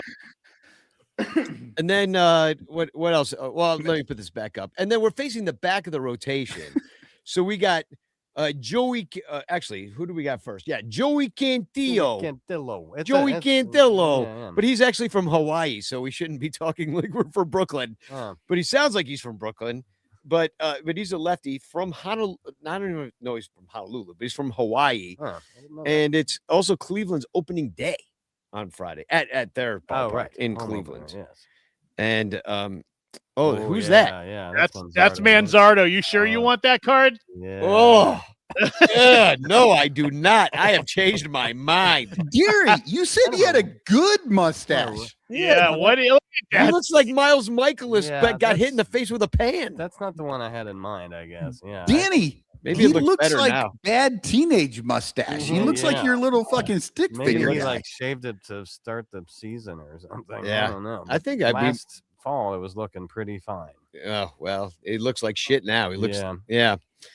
But He does kind of have rat-like features also. So yeah, well, the mustache wouldn't help it. It's That- like that a doesn't rat help. with a mustache. Yeah. And then, but I'm guessing Cade Horton goes up against him, who had a great outing last time he came out for the Cubbies. And then it looks like there it's a national game in game 2. Slade Ciccone. Okay. Another Italian. Yeah. Again, you Is guys he also from Hawaii? you guys really cornered the market on Hawaiian Italians. Yeah, It's yeah. really incredible.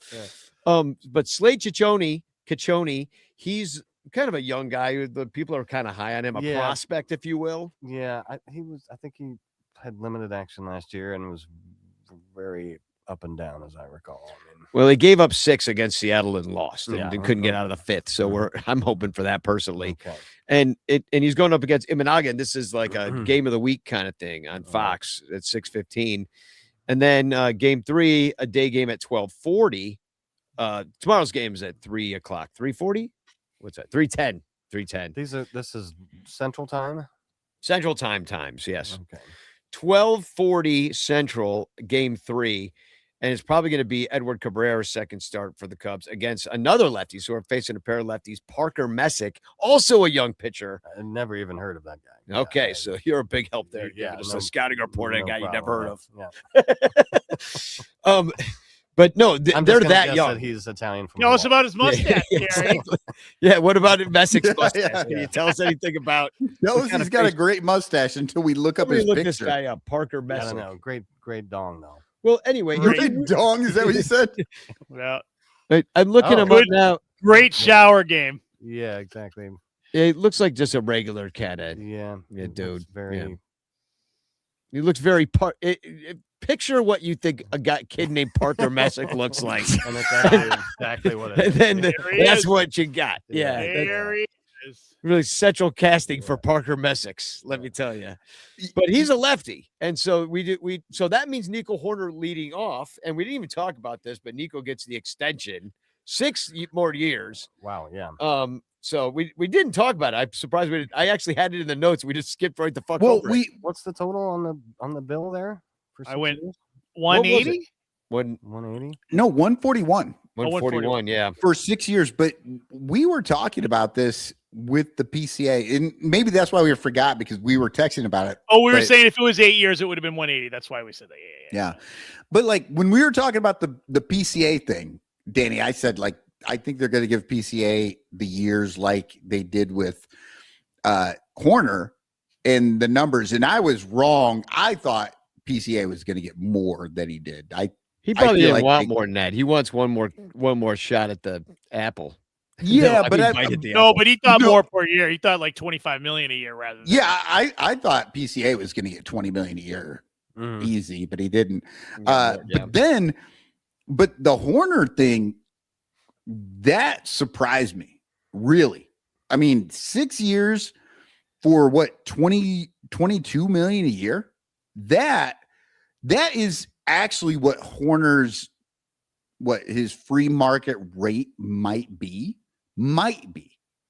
Well, it's like I half couldn't deal, right? I couldn't believe that the Cubs went to that number. You know what I mean? Yeah. I can't believe they did that many years, and they locked up that infield because now you got Bregman for long, Swanson for 3 more years at the very least. And Well, then, great. We got Bregman, fucking Ole Bregman over there. and then, but no, this He's is no gonna- Jason Hayward. all of our prospects coming up from the minor leagues were all outfielders. We traded them all the way and then locked up the infield, and now we have no outfielders to replace those guys in the outfield. It is No, it we- is wild. They're gonna have to go to free agency to find outfielders now. The No, whole- we the actually whole- the do have team's gonna be free outfielders. agents. They just refuse to let them go across the Mississippi River. They're just like, no, you they can't have to fucking stay do in it. Iowa. Yeah, very important. So are you high on the Cleveland Guardians this year? I mean, you know, hope springs Are you eternal, high? right? Corey So, Furlong. I am. well, yeah. Is that person at Danny's house being held He against held their against will? their will. Yeah. Yeah. Yeah. Yeah. It does look like, because we can't I'm- see your hands. It looks like they could be handcuffed. I could have you I'm tied chained up. to the ground, actually. Exactly. But I'm gonna Got him in a shock chair. Yeah, yeah, That's how Danny got you into the Bleacher Bum band too, right? yeah. Yeah. He's- No, I mean, you always, every April, it's like, well, these things look positive. These things look good. If this happens and this happens, who knows? You know. So I'm still I'm still high on them. Yeah, I mean, I could see it, guys sneaking it's into. too yeah, early for to sure. go bad on them, right? Yeah, right. Exactly. Yeah. Well, especially when you're Well, it's winning against the Dodgers 4 and, and 3 on the against road. LA You and know? Seattle. Yeah. Yeah. I mean, Yeah, that's actually a fucking great record on a road trip. yeah. Absolutely. But with the back of their but- rotation, because Everett Tosher says Messick did great against the Dodgers. So now he's facing Huh. the Cubs. So he's got 2 tough teams. The Cubs are tough to start his season here. I Thanks mean, for that comment. I couldn't even be bothered to research that fact. So Yeah, exactly. there's no How do you do? positive yeah. there's no positive energy left with the A's or the White Sox though, right? Like their fan bases know it's already over. Yeah, I mean, there's some Rockies. They Yeah, boy. Those 3 teams they're gonna be terrible. Yeah. Yeah. Pittsburgh. Well, I guess. Pittsburgh. no, got but it. I thought They the could go 500. A's. The Central is competitive. Yeah, The I NL feel like the A's fans, that all 4 people from West Sacramento Yeah. that actually like the team, I think that they are still a little bit high on the A's. I feel like the A's had a little buzz coming into the season. The Rockies, They were drunk. That was what. good that buzz God, was. there's nothing like, honestly, if you told me I had to choose between the White Sox or the Rockies, Mm-hmm. it wouldn't even be a thought in my head. I'd go White Sox, because the fucking Rockies It's a disaster. are a disaster. An absolutely, I can look at the White Sox and go, you know what? And that division is brutal. Too. It's not good now, Yeah. but it might be someday. Yeah, The but you're gonna have Rockies, to I'm do a like, fuck podcast with this. 2 people who are White Sox fans. Brutal. Yeah. You know what? I already do a podcast with one guy that's a White Sox fan. Frame for frame Mhm. over there at the show. I do Oh it with, yeah. I do it with Yumper, and we talk about movies and not baseball. Because we disagree about baseball, I guess. Yeah, you do. But what you disagree Common about is ground. supporting a team that's owned by freaking Tom Maga Ricketts, which Yeah. is fair. Yeah. You know, I'm just like, well, what can I do? I mean, I use Amazon too sometimes, but I got rid of Prime, so there you go. You were born into it, buddy. Exactly. Yeah. I almost never use Amazon anymore. It's been probably over a year. Vivor. Let me tell you, Vivor. And not Vivor just to buy shit. Just look at what's on Vivor. Beevor? Trust. VEVOR. Yeah, Never heard of it. VEVOR. They make all their own shit. It's fucking weird, man. You can buy a crushed ice maker for a restaurant. Or Why would you want to buy a crushed one? I want one that's intact. or you can also buy a or you Ranto can leg buy bone, which is you weird. can buy the frame. Can I get a Ron Santo leg bug? That's what Gary wants to know. Oh my god. I would not doubt it. But you can also get a frame for a Murphy bed in your house. Like that's like the wild shit. They're all over the place at that place. I don't know. Lyle, it sounds like It's know what I'm talking about. Alibaba meets Temu Etsy. meets like what's the tool place that makes all their own fucking tools? Yeah, Bosch. it's literally it's Temu meets fucking Bosch, or whatever. Alibaba. Craftsman. Yeah, Etsy. It's wild. I love it. I just bought 2 things from them this week. I'll have to check that out next time I'm feeling purchasey. We need to get a Vivor affiliate sponsorship. Sure, why not? Let's milk this shit for all it's got at this point. Right. Well, it should be an interesting. Not Beaver, Vivor. Beaver. I love Justin Bieber. Justin Beaver. they have an entire garden fencing section from Pincus. Michael could use that. Yeah. Find someone else to install it for you. Though. Yeah, exactly. There's Harbor Freight. That's what I was trying to think of, Corey. God damn it. Thank you. It is amazing that the whole fence thing, but honestly, that whole fence thing, it only happened 3 times at one house. You know how many fences I've had knocked down? 0 in my whole life. I moved across the country and had another fence knocked down. So, it's like I can't fucking deny it, but all those fences put up by people, not me. I just had to fix them. Yeah, maybe if you had installed the fence, you wouldn't have these problems. I'm a fence guy. I can. You're into fencing. Gary's got people to see and places to go. Danny, let's fucking get on with give us some predictions for these games. He's already said he loves the Rajay Davis bobblehead, and the team is going to be good this year, right, Gary? Yeah, I'm gonna say. Let's see, over under on their wins. I'm gonna say 85.5. Ooh, wow, that's positive. Okay, well, wait. How about what's weekend? The rest of the division doing? Are they winning the division at 85.5? They might. Are you win the division? No, I don't think so. So that's a wild card team, probably. Yeah, maybe. Could Detroit wins could that? be. Yeah, Detroit probably. Detroit. I think Kansas City is probably a little overhyped. I mean, I agree. Yes. And then Minnesota, I think, is they're always kind of pesky. I feel like they're gonna hang in there too. But I think 91 wins will win it. It's probably gonna be Detroit. Minnesota's that team that'll beat your team every fucking time that you see them. But then they're like our Reds, and then go to the south side. But then when you look at their overall record, you're like, they're terrible. How did they beat my team? How did they beat us? Yeah,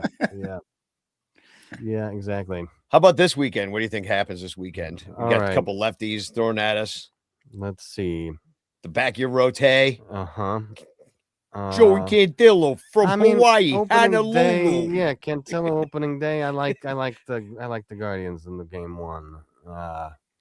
Him and Naga's going to be tough. I think I think Horton's going to be tougher. It's a national game, so they definitely won't win that. Oh, I don't know if you shit your pants on national games. This will be like the pants shit off game. Maybe. We won't know who will shit their. Both teams are going to be on Saturday on Fox just shitting their pants. One They'll earned, change their pants 8 times per game. one unearned run in 12 innings. Exactly. Um, Or 50 unearned runs. Yeah. And then I'll take the Guardians 2 out of 3. Oh, see the Ooh. positivity is a flowing. Yeah. All right. What do you got, Danny? Well, we're throwing our best 3. I Mhm. think except for Boyd, but we're throwing some good arms. Well, we're throwing it. We're throwing I our don't best think Boyd's three. our best pitcher. It's Imanaga, it's Cade Horton, and it's Cabrera. That's our best 3. I don't give a fuck if Matthew Boyd started the season. He's not the best 3. Horton and Cabrera are great. I think they given what we've seen so far, I feel Great. like Okay, you know what? They're I'll give you incredible. Imanaga They're and Boyd. stupid. They're 6'7". I don't know. We got a solid rotation. Yes. And you guys got a young rotation, so Yeah. we'll see. And that's what I'm scared about is our offense, because every time you haven't seen guys, you these haven't guys. seen exactly. Yeah, you haven't seen them. So good What do luck. you think there, Michael? What's going to happen this weekend? This weekend. Oh wait, fucking. Where am I?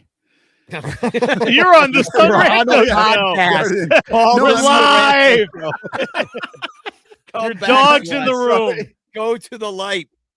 I was Caroline. looking at the schedule and I'm like, what month is this? Why are we starting in March? Yeah. No, I honestly I haven't looked at who's coming up. I mean, it's the Guardians. I'm going 3-0. Okay. All All right. It's 10 years. Cubs It's the get anniversary. Right. Yeah, I know. I should actually look to see what What, my Stradamus? yeah, I should see what my my random picks were. Michael's like checking his email and Can't be bothered. Yeah, I he realize he shut the lights off. we are well into hour 2. We have things to do. Ordering a Yeah. forklift And- grade on Vivor. Yeah, he's on Vivor getting some fencing and a forklift, trying to install a new fence in his house. But Gary, I know you got to go, so we'll let you off the hook here. All right. And Well, good luck thanks, this weekend. Maybe we can catch a Hey. game together this weekend. Oh. thanks for having me. Yes. Yeah. We'll Maybe see ya. tomorrow. I mean, my brother's in town right now, so it's all a little crazy. But Yeah, we should sit mean, and watch it. I don't wanna- Sunday afternoon ball I game. don't How about know. Me and Wrigley in April just don't. I don't know. that? No, it's in Cleveland.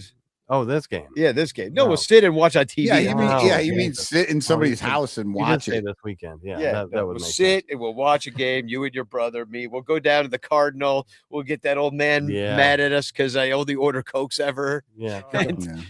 Check out the Cardinal in Lincoln Square. Yeah. Um, Don't tell people about it. oh, you're right. Actually, yeah. So according to my random picking, I have the Cubs losing the first game, winning the next 2. All right, that All kind right. of sounds right. Actually, Yeah, it doesn't sound too wrong either.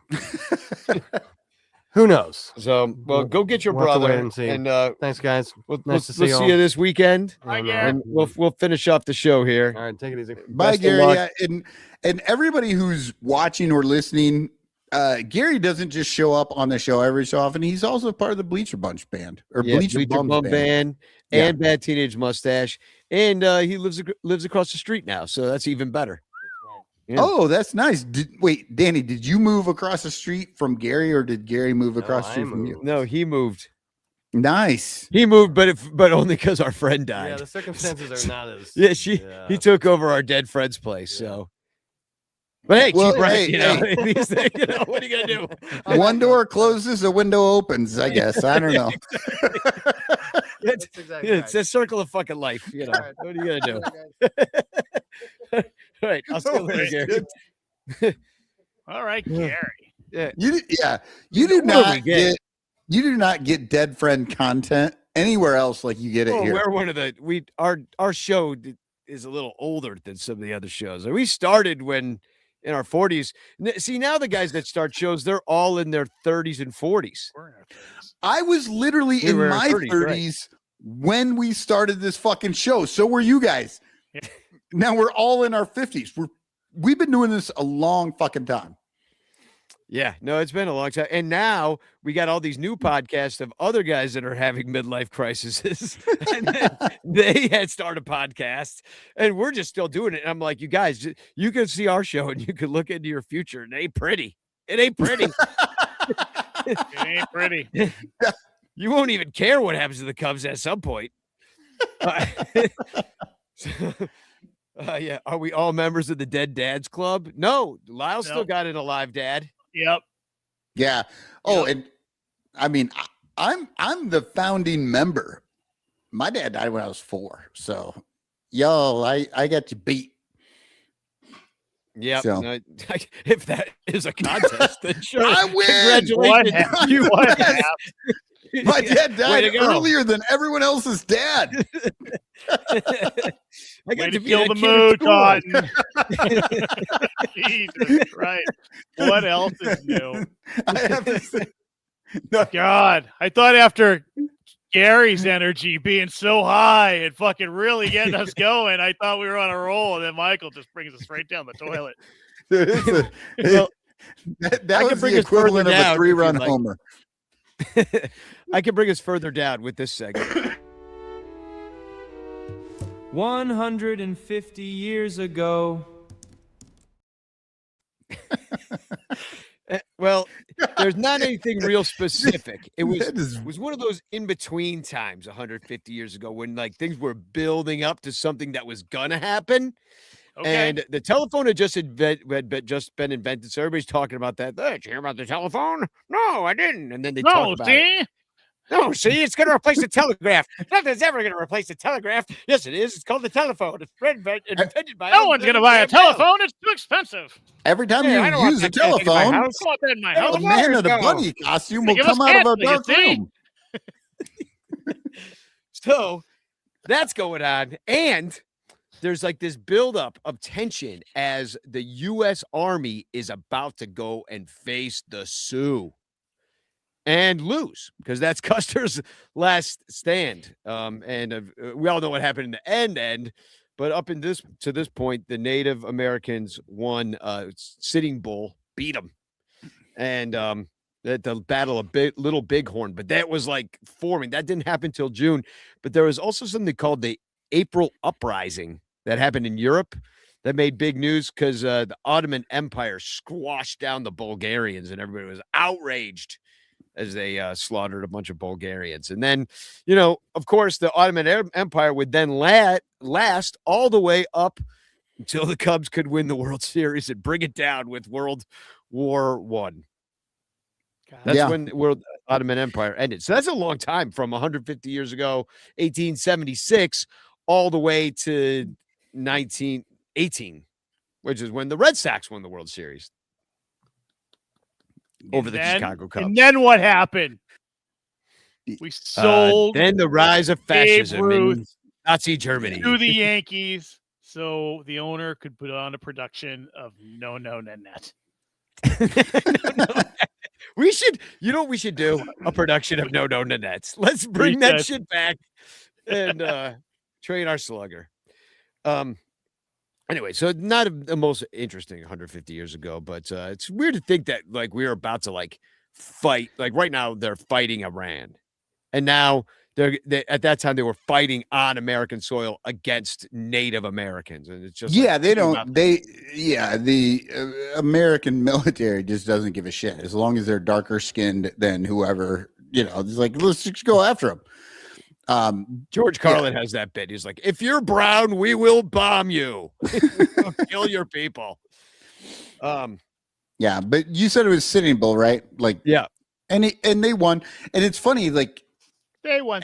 I'm an old ass man, and it's like when I was young, they made it out like, oh yeah, we lost this. It was like bad news. Like we lost. It was terrible. Custer, last stand. He's a hero. It's like, no, right. And now I'm like 50 and it's like, and it was like, yeah, that motherfucker was an idiot.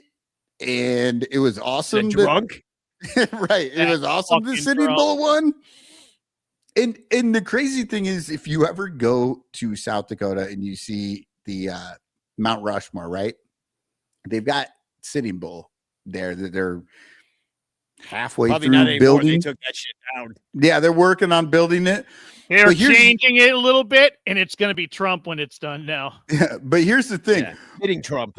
They call when it. when people Shitting Trump. Shitting Trump. Which is pretty much Yeah, all the time. when aliens come to this planet after we're all gone, they're gonna find Mount Rushmore and they're gonna see these 4 little white men's heads, and then right over here they're gonna see this giant fucking Native American pointing, and they're just gonna be like, "Oh yeah, that dude kicked these 4 white guys' asses." That's good. Put That's their- what put they're their gonna heads on get bikes. from that. Yeah. Well, shall we do some bitch clock before we bitch I further? mean, we're really just letting this show go off the rails, and I'm just afraid Danny's not even going to be able to operate the bitch clock at this point. Well, I can at least operate the wheel of grievances. The bitch clock, I'm not, or the other video I can't tell you about. But we've got a lot of new categories here, and I will go through them quickly. But the first one is icing out the vendors. I got to explain that one, actually, even though I just said quickly. And icing out the vendors, they gave all the good beer to the grab and goes and took it all away from the vendors in the stands. So they're basically trying to make it so that there are no vendors at Wrigley Field anymore. I think they want to automate the whole thing, make it look like one of those Amazon stores. Because what you do now at the grab and go is you just tap your card, you authorize it, and you grab whatever the fuck you want, and then you get out of there. You don't talk to anybody, and so they would love for the whole thing to be that way. So that's what icing out the vendors. So the vendors only get what, the Bud Light, and they don't have yeah. like the premium beers, and then they have like a lot of better beers like in the fridge at the grab and goes. And even worse is the people in the stands. Like the people who run the stands, like Val Capone. Yeah. Like that's who gets Well, the worst. they're also, I know they've been working on the robot vendors, and I think the Cubs robot vendors are all wearing khaki pants, little blue puffy vests with the right part in the hair, and they're all going to look like Tom Ricketts. And a MAGA hat. Yep. Get your beer here.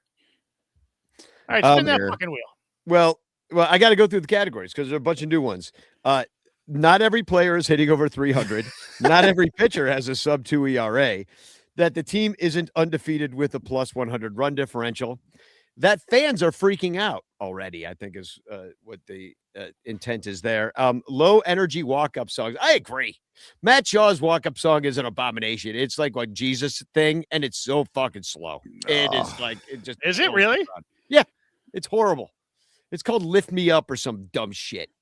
Then is it the song from the throw up?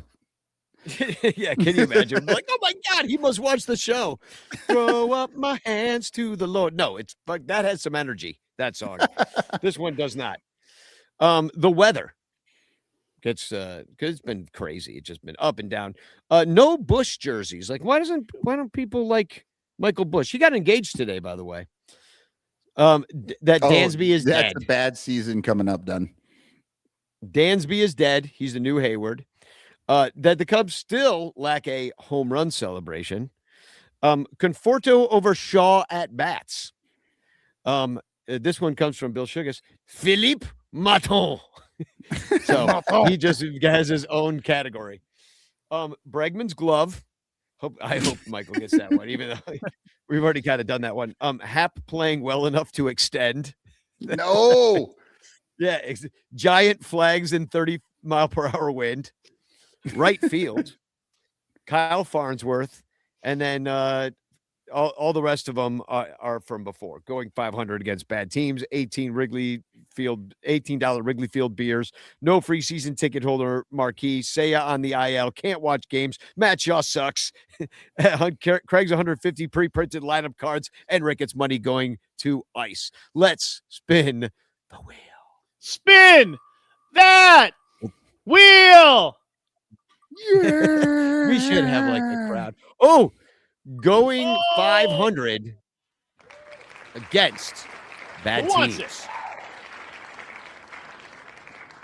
Take it, Danny. I mean, isn't the whole show been this? Wait, I'll what happened take to it. us?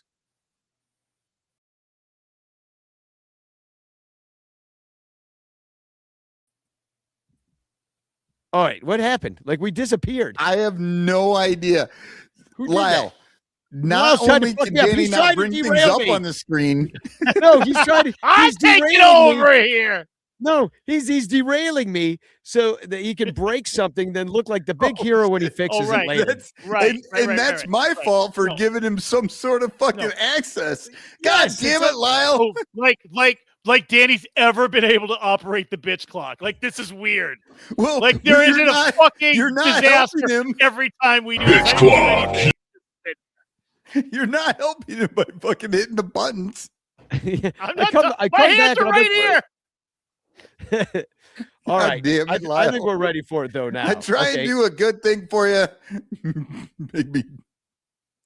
Bitch clock. You have 30 seconds to bitch. All right. This is the shit we see every single year. It's the slow and steady wins the race, and the Cubs, they get to start against a mediocre team who's probably gonna maybe win like 69 games. Nice. And what do? They fall flat on their face right in front of all the celebrities. Fucking Billy Williams is there. Anthony Rizzo's throwing out the first pitch. And what do these losers do? They fucking lose. Matthew Boyd gets this honor of being the fucking starter, and he fucking falls flat on his face in the fourth inning. It's bullshit. The bats are still dead. and they should not lose to either one of these two fucking loser-ass teams.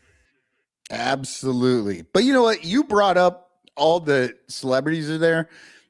Billy They Williams. always lose those. Always lose them. Right, but you had Billy Williams and Andre Dawson and Lee Smith and who else? Fuck you. Look what I can do. Why can't I do that? Because you're not magic. I hate it. Yeah. But anyway, those guys doing the seventh inning stretch was like wonderful. I really enjoyed that. Yeah. And then the Cubs fucking lost. All the great And things they that ever happened. fucking lost. Yeah. Yeah.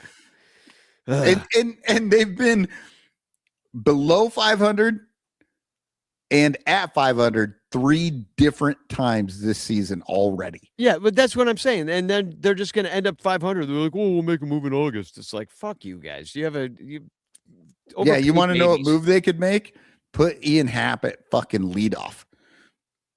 They just win. I don't know about that. They do.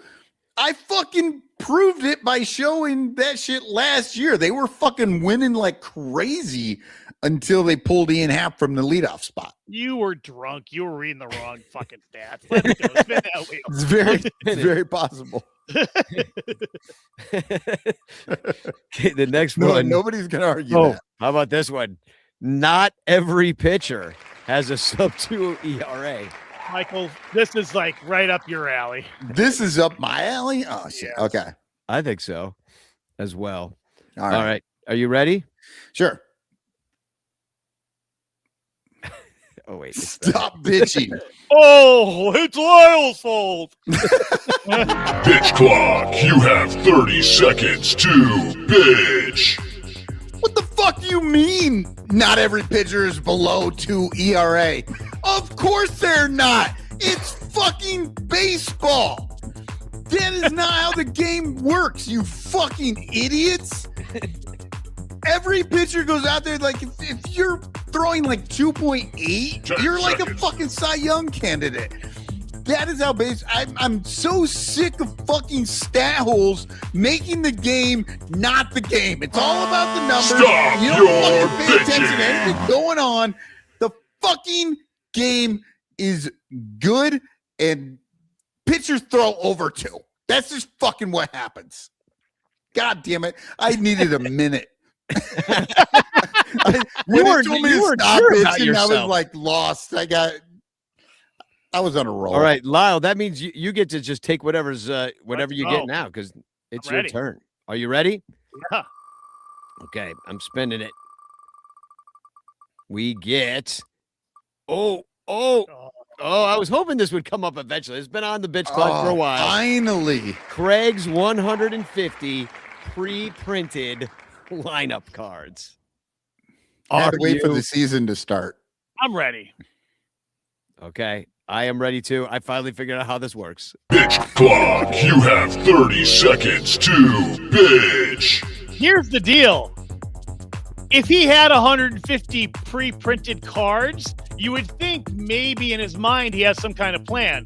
But we have one little fucking injury in right field, and it looks like the team doesn't know what the fuck they're doing. There is no plan. Like, what is happening with this team? 10 seconds. Who is this fucking fool trying to coach this team to a winning record? It just, I don't know, Michael. I think you're right. I'm not a big Townsend Stop guy. your bitching. I don't know that he's the right guy for this team and these players. I think the jury's still out, even after, You think even they after need he's more been of a here. big time? You need to bring back like a Dusty Baker type, like a old guy. Bring back David Ross. Let me back you up on this, Lyle. Yeah. The fact that Craig Counsell has 150 pre-printed lineup cards, all that tells you is that he has no fucking clue that there's 162 games in a year. He's fucking 12 games short. This Hey, motherfucker and it has might be no these idea what he's doing. Because what are they doing in right field? Well, Yeah, they're waiting for that's Seiya to the come back. 12. That's what they're doing. Okay, you don't think these That's the things 12 happen? he People doesn't get hurt? have. Like there's no plan for when these things happen? Matt Shaw doing it on opening day is one of the most The ridiculous dumbest things I've ever thing. seen. Yeah. Don't put him on the spot like that. Like I feel bad for the guy. Oh, Yeah. but like 3 And I don't years like him. ago, we had Hosmer and Mancini on this fucking team, and then we ran somebody out there who was not an outfielder. Yeah. Same thing we're doing this year. This is not the first time this ever happened. Yeah. This motherfucker has no clue what's going on in right field. He's just like, yeah, put anybody out there. Or the organization, Fucking- Michael. Like it does seem fucking strange to me. Like, why are you? I know you want to get this kid's bat in the game because you feel like it's valuable, but this team's supposed to be able to put some runs together, right? And you're playing 2 shitty teams at the beginning of the year. Why are you so worried about this? Why don't you put your defense out there and hope that you can win the game like that? You can have one of the. It's just crazy. Their whole mantra is defensive run save, DRS, fucking blah, blah, blah. And then they're just like, oh, but fuck right field. I guess we're not even going to worry about an entire fucking. Let's put a 1/9 utility of the infielder goddamn in right team. field. Yeah. In Who's never Wrigley. played the position. Yeah. In Wrigley, where the fans are on top of you, the fucking line's right up to the fucking wall, and the wind is whipping this time of year. It's really dumb. Yeah, it's fucking I don't like it. ridiculous. I can't believe that all they talk about is defensive run saved and how good this fucking defense is. And then they just keep fucking running random people out into right field, the hardest fucking right field to play in the entire National League.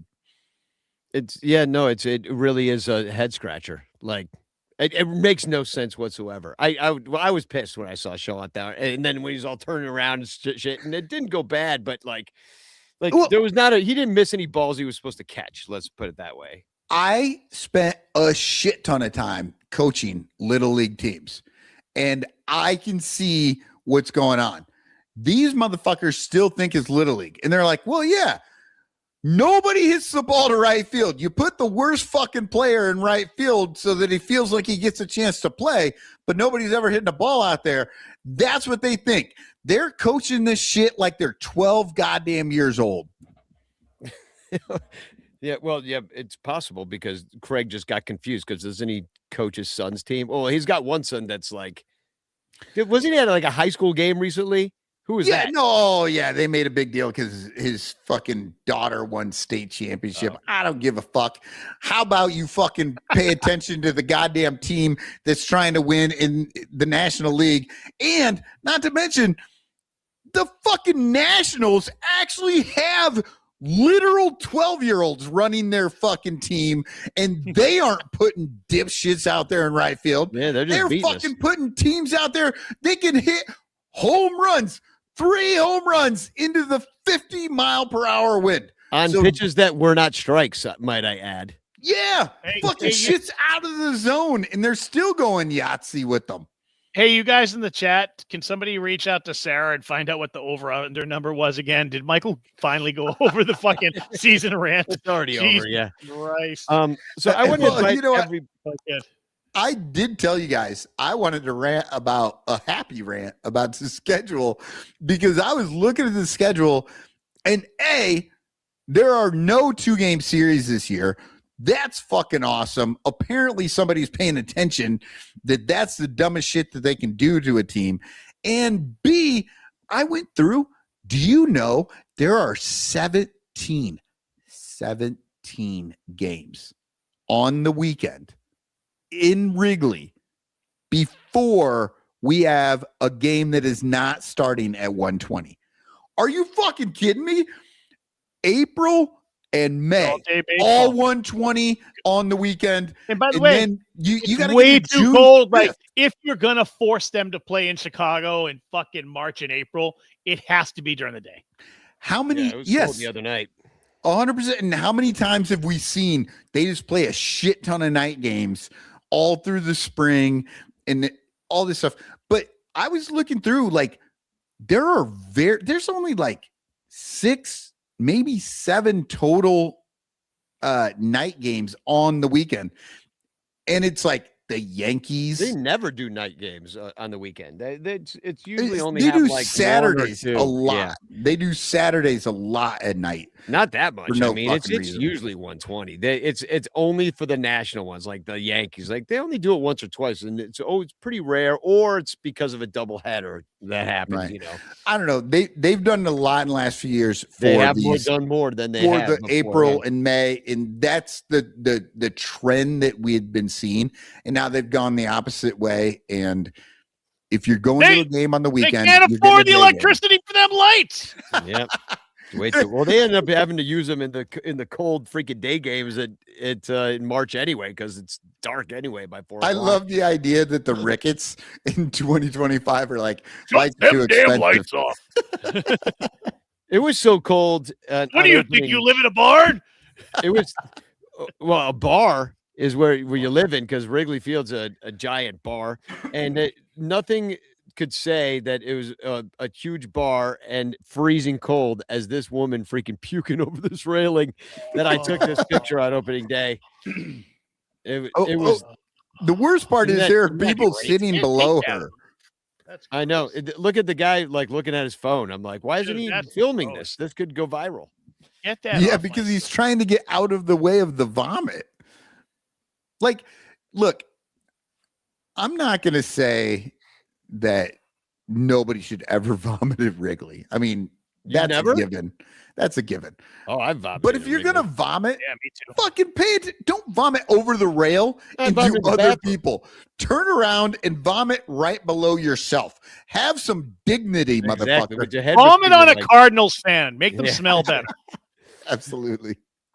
I want everybody to wish Artie Boucher and Dawn Strand a happy birthday, because it was their birthdays this past week. Birthday party and Dawn.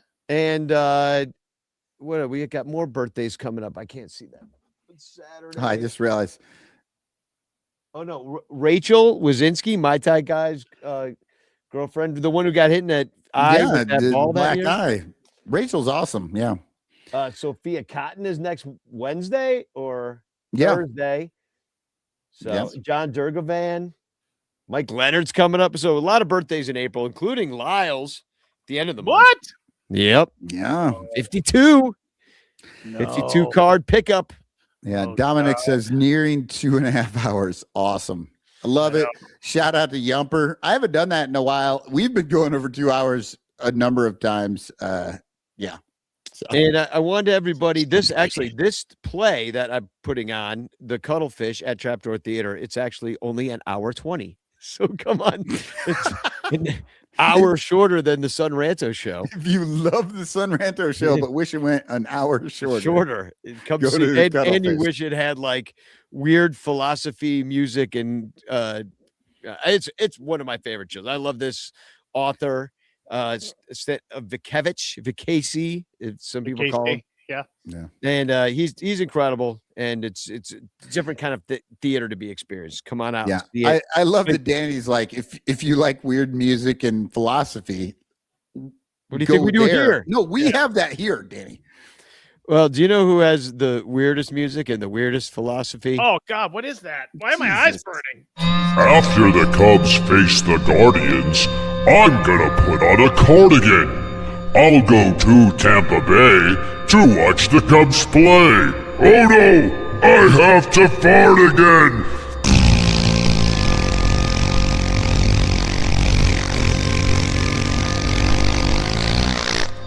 Oh yeah.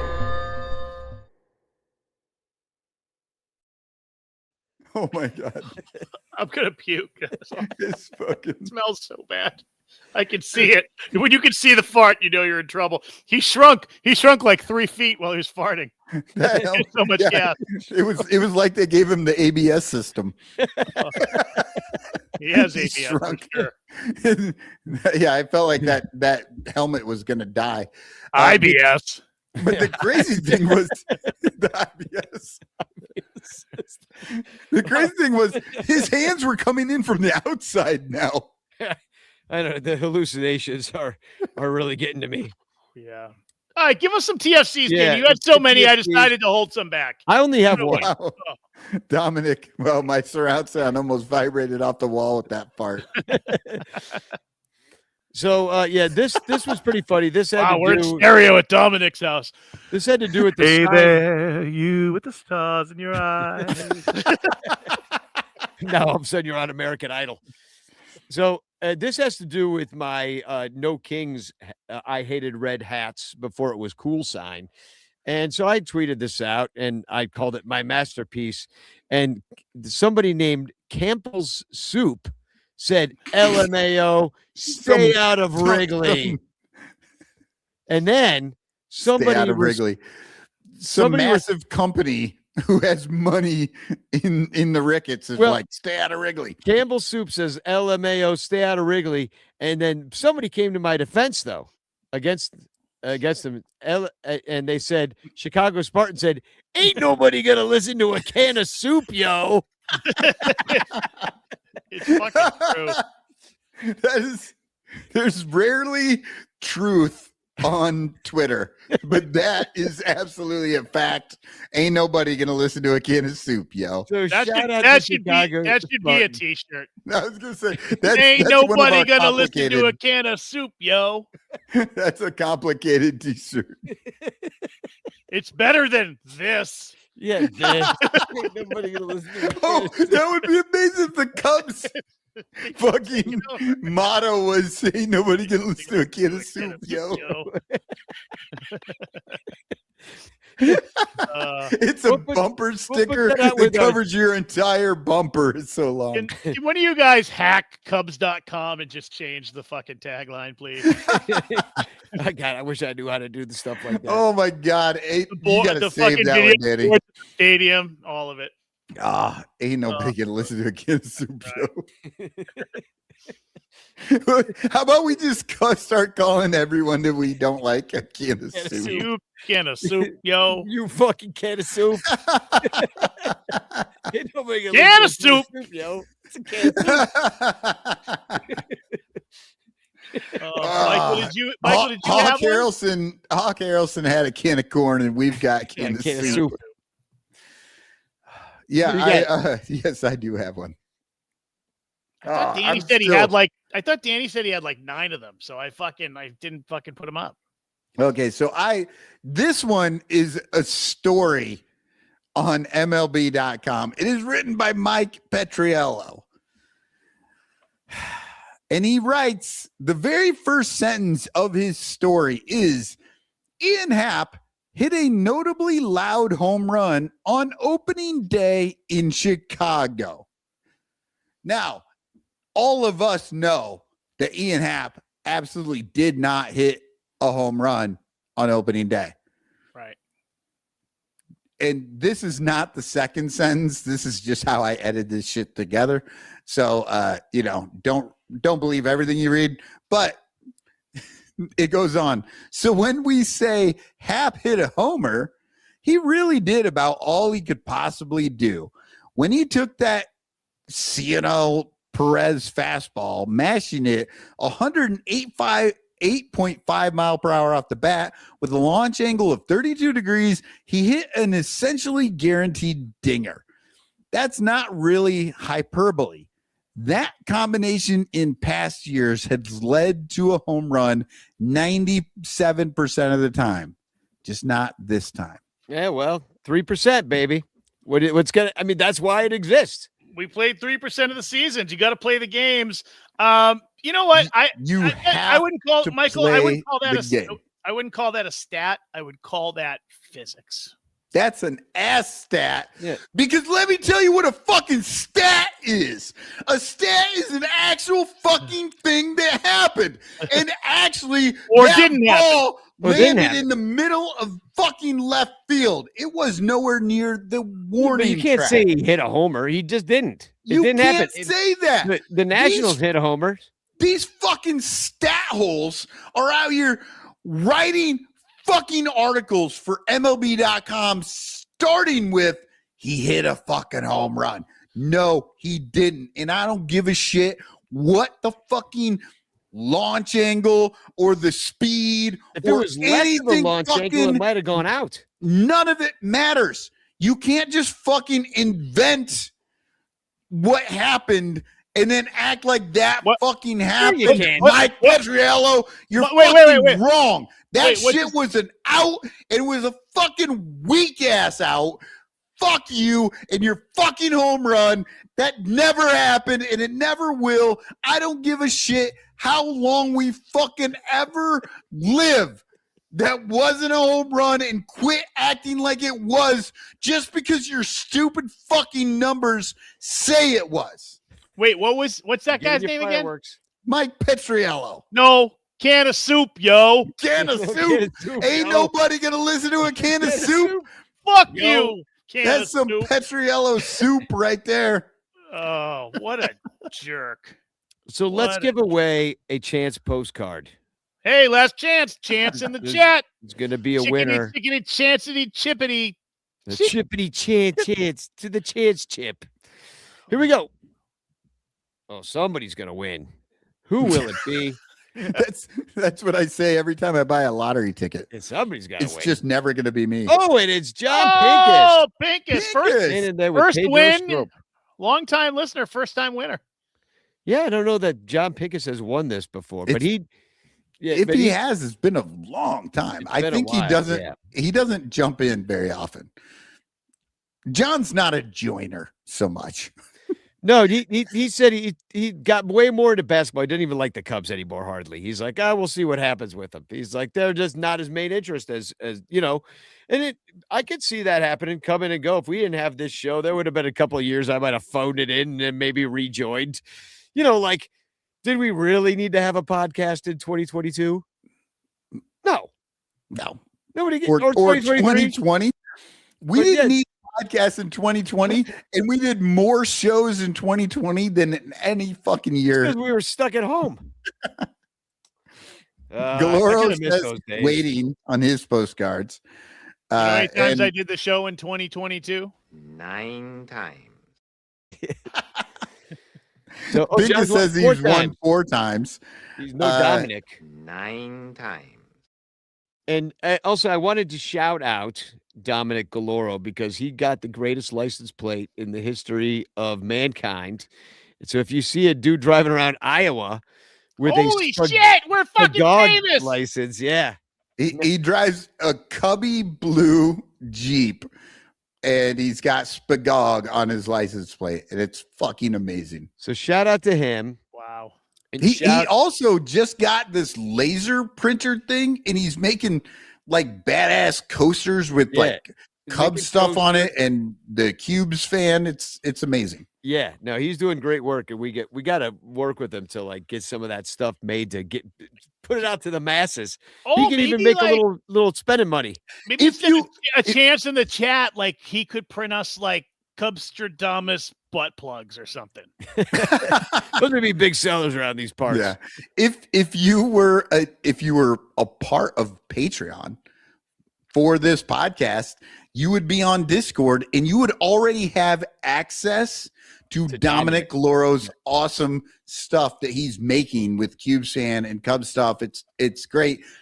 But that's what you get. That's one of the many amazing perks, is not just the things that we give you, but you get access to people who make amazing videos and do fucking laser printing, all this shit. That's It's our amazing. That's our next date, Michael. You're going to teach me how to use Discord. Remember?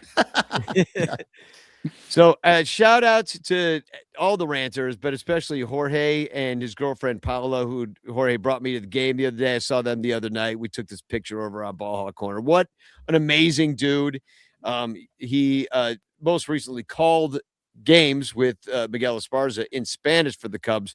This year, it's taken over by a whole new situation, and they've only got Miguel doing it by himself now. So that everybody else that was in there kind of is not in there anymore, which sucks. Oh, that's a But bummer. now I get to go to the games with Jorge. So, I mean, Yeah, no, Jorge is awesome. I love Jorge. He's such a nice guy. but I'm trying to get him to start. I mean, I think he's got some in the works, maybe a Spanish language podcast, which doesn't exist. And so it'd be great if that did exist. And those of us that want to like learn Spanish or continue to practice, look for that, because I think it's coming. So thanks to everybody who tuned in tonight. Thanks to our sponsors, Penguin Imprints, In the Clutch shirts. Please support us on patreon.com/Bleacher Bunch, Matt Cameron's Permanent Paintings on Etsy. What else we plug in? Go see Cuttlefish. Frame for frame. That look at the show podcast. If you're looking for that, Yumper and I do a show that shows up about once a month on that feed. And it's, we're talking about an original movie and a remake. And the next thing we're doing is The Fly. So the original from the 1950s and then the Jeff Goldblum from the 80s. That Cool. Jeff Goldblum movie, by the way, fucking awesome movie. Yeah, I saw that years ago. I think I saw like the one that they put on TV and cut out all the really cool shit. Remember when they would do that? They'd be like, edited for television. And they'd like cut out all the fucking boobs and real violence. Yeah. So, all right. Well, I guess that's the show. I'm going to play that new song I got. We called just 10 got Years started. Oh, wait, you want to play this one? Wait. Loose in, party time. Excellent. Loose in, party time. Excellent. Woo! Loose in, party time. Excellent. Loose in, party time. It's Spugog. Look out!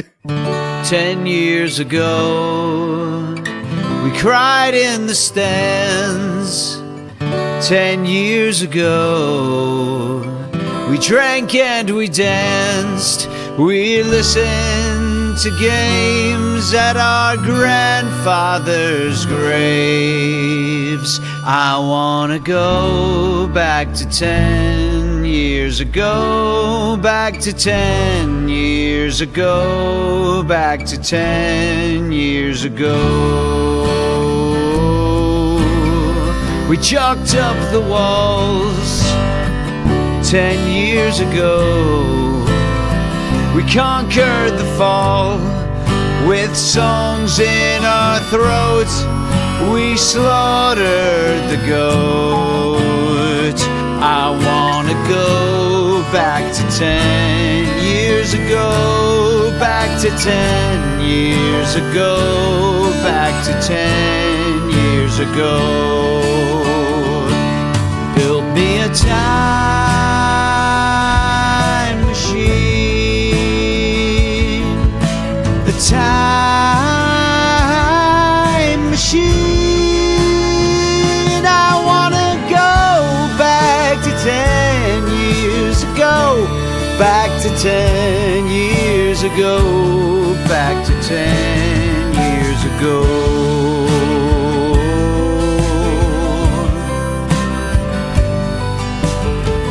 10 years ago, we laughed through the tears of a century's years. I want to go back to 10 years ago, back to 10 years ago, back to 10 years ago. When we were all young, 10 years ago, we finally won. Hey, family and friends, let's remember when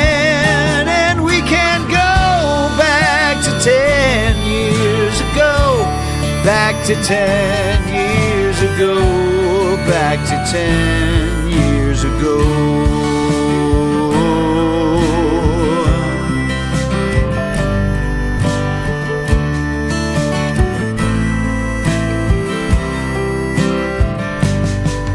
We listen to games at our grandfathers' graves.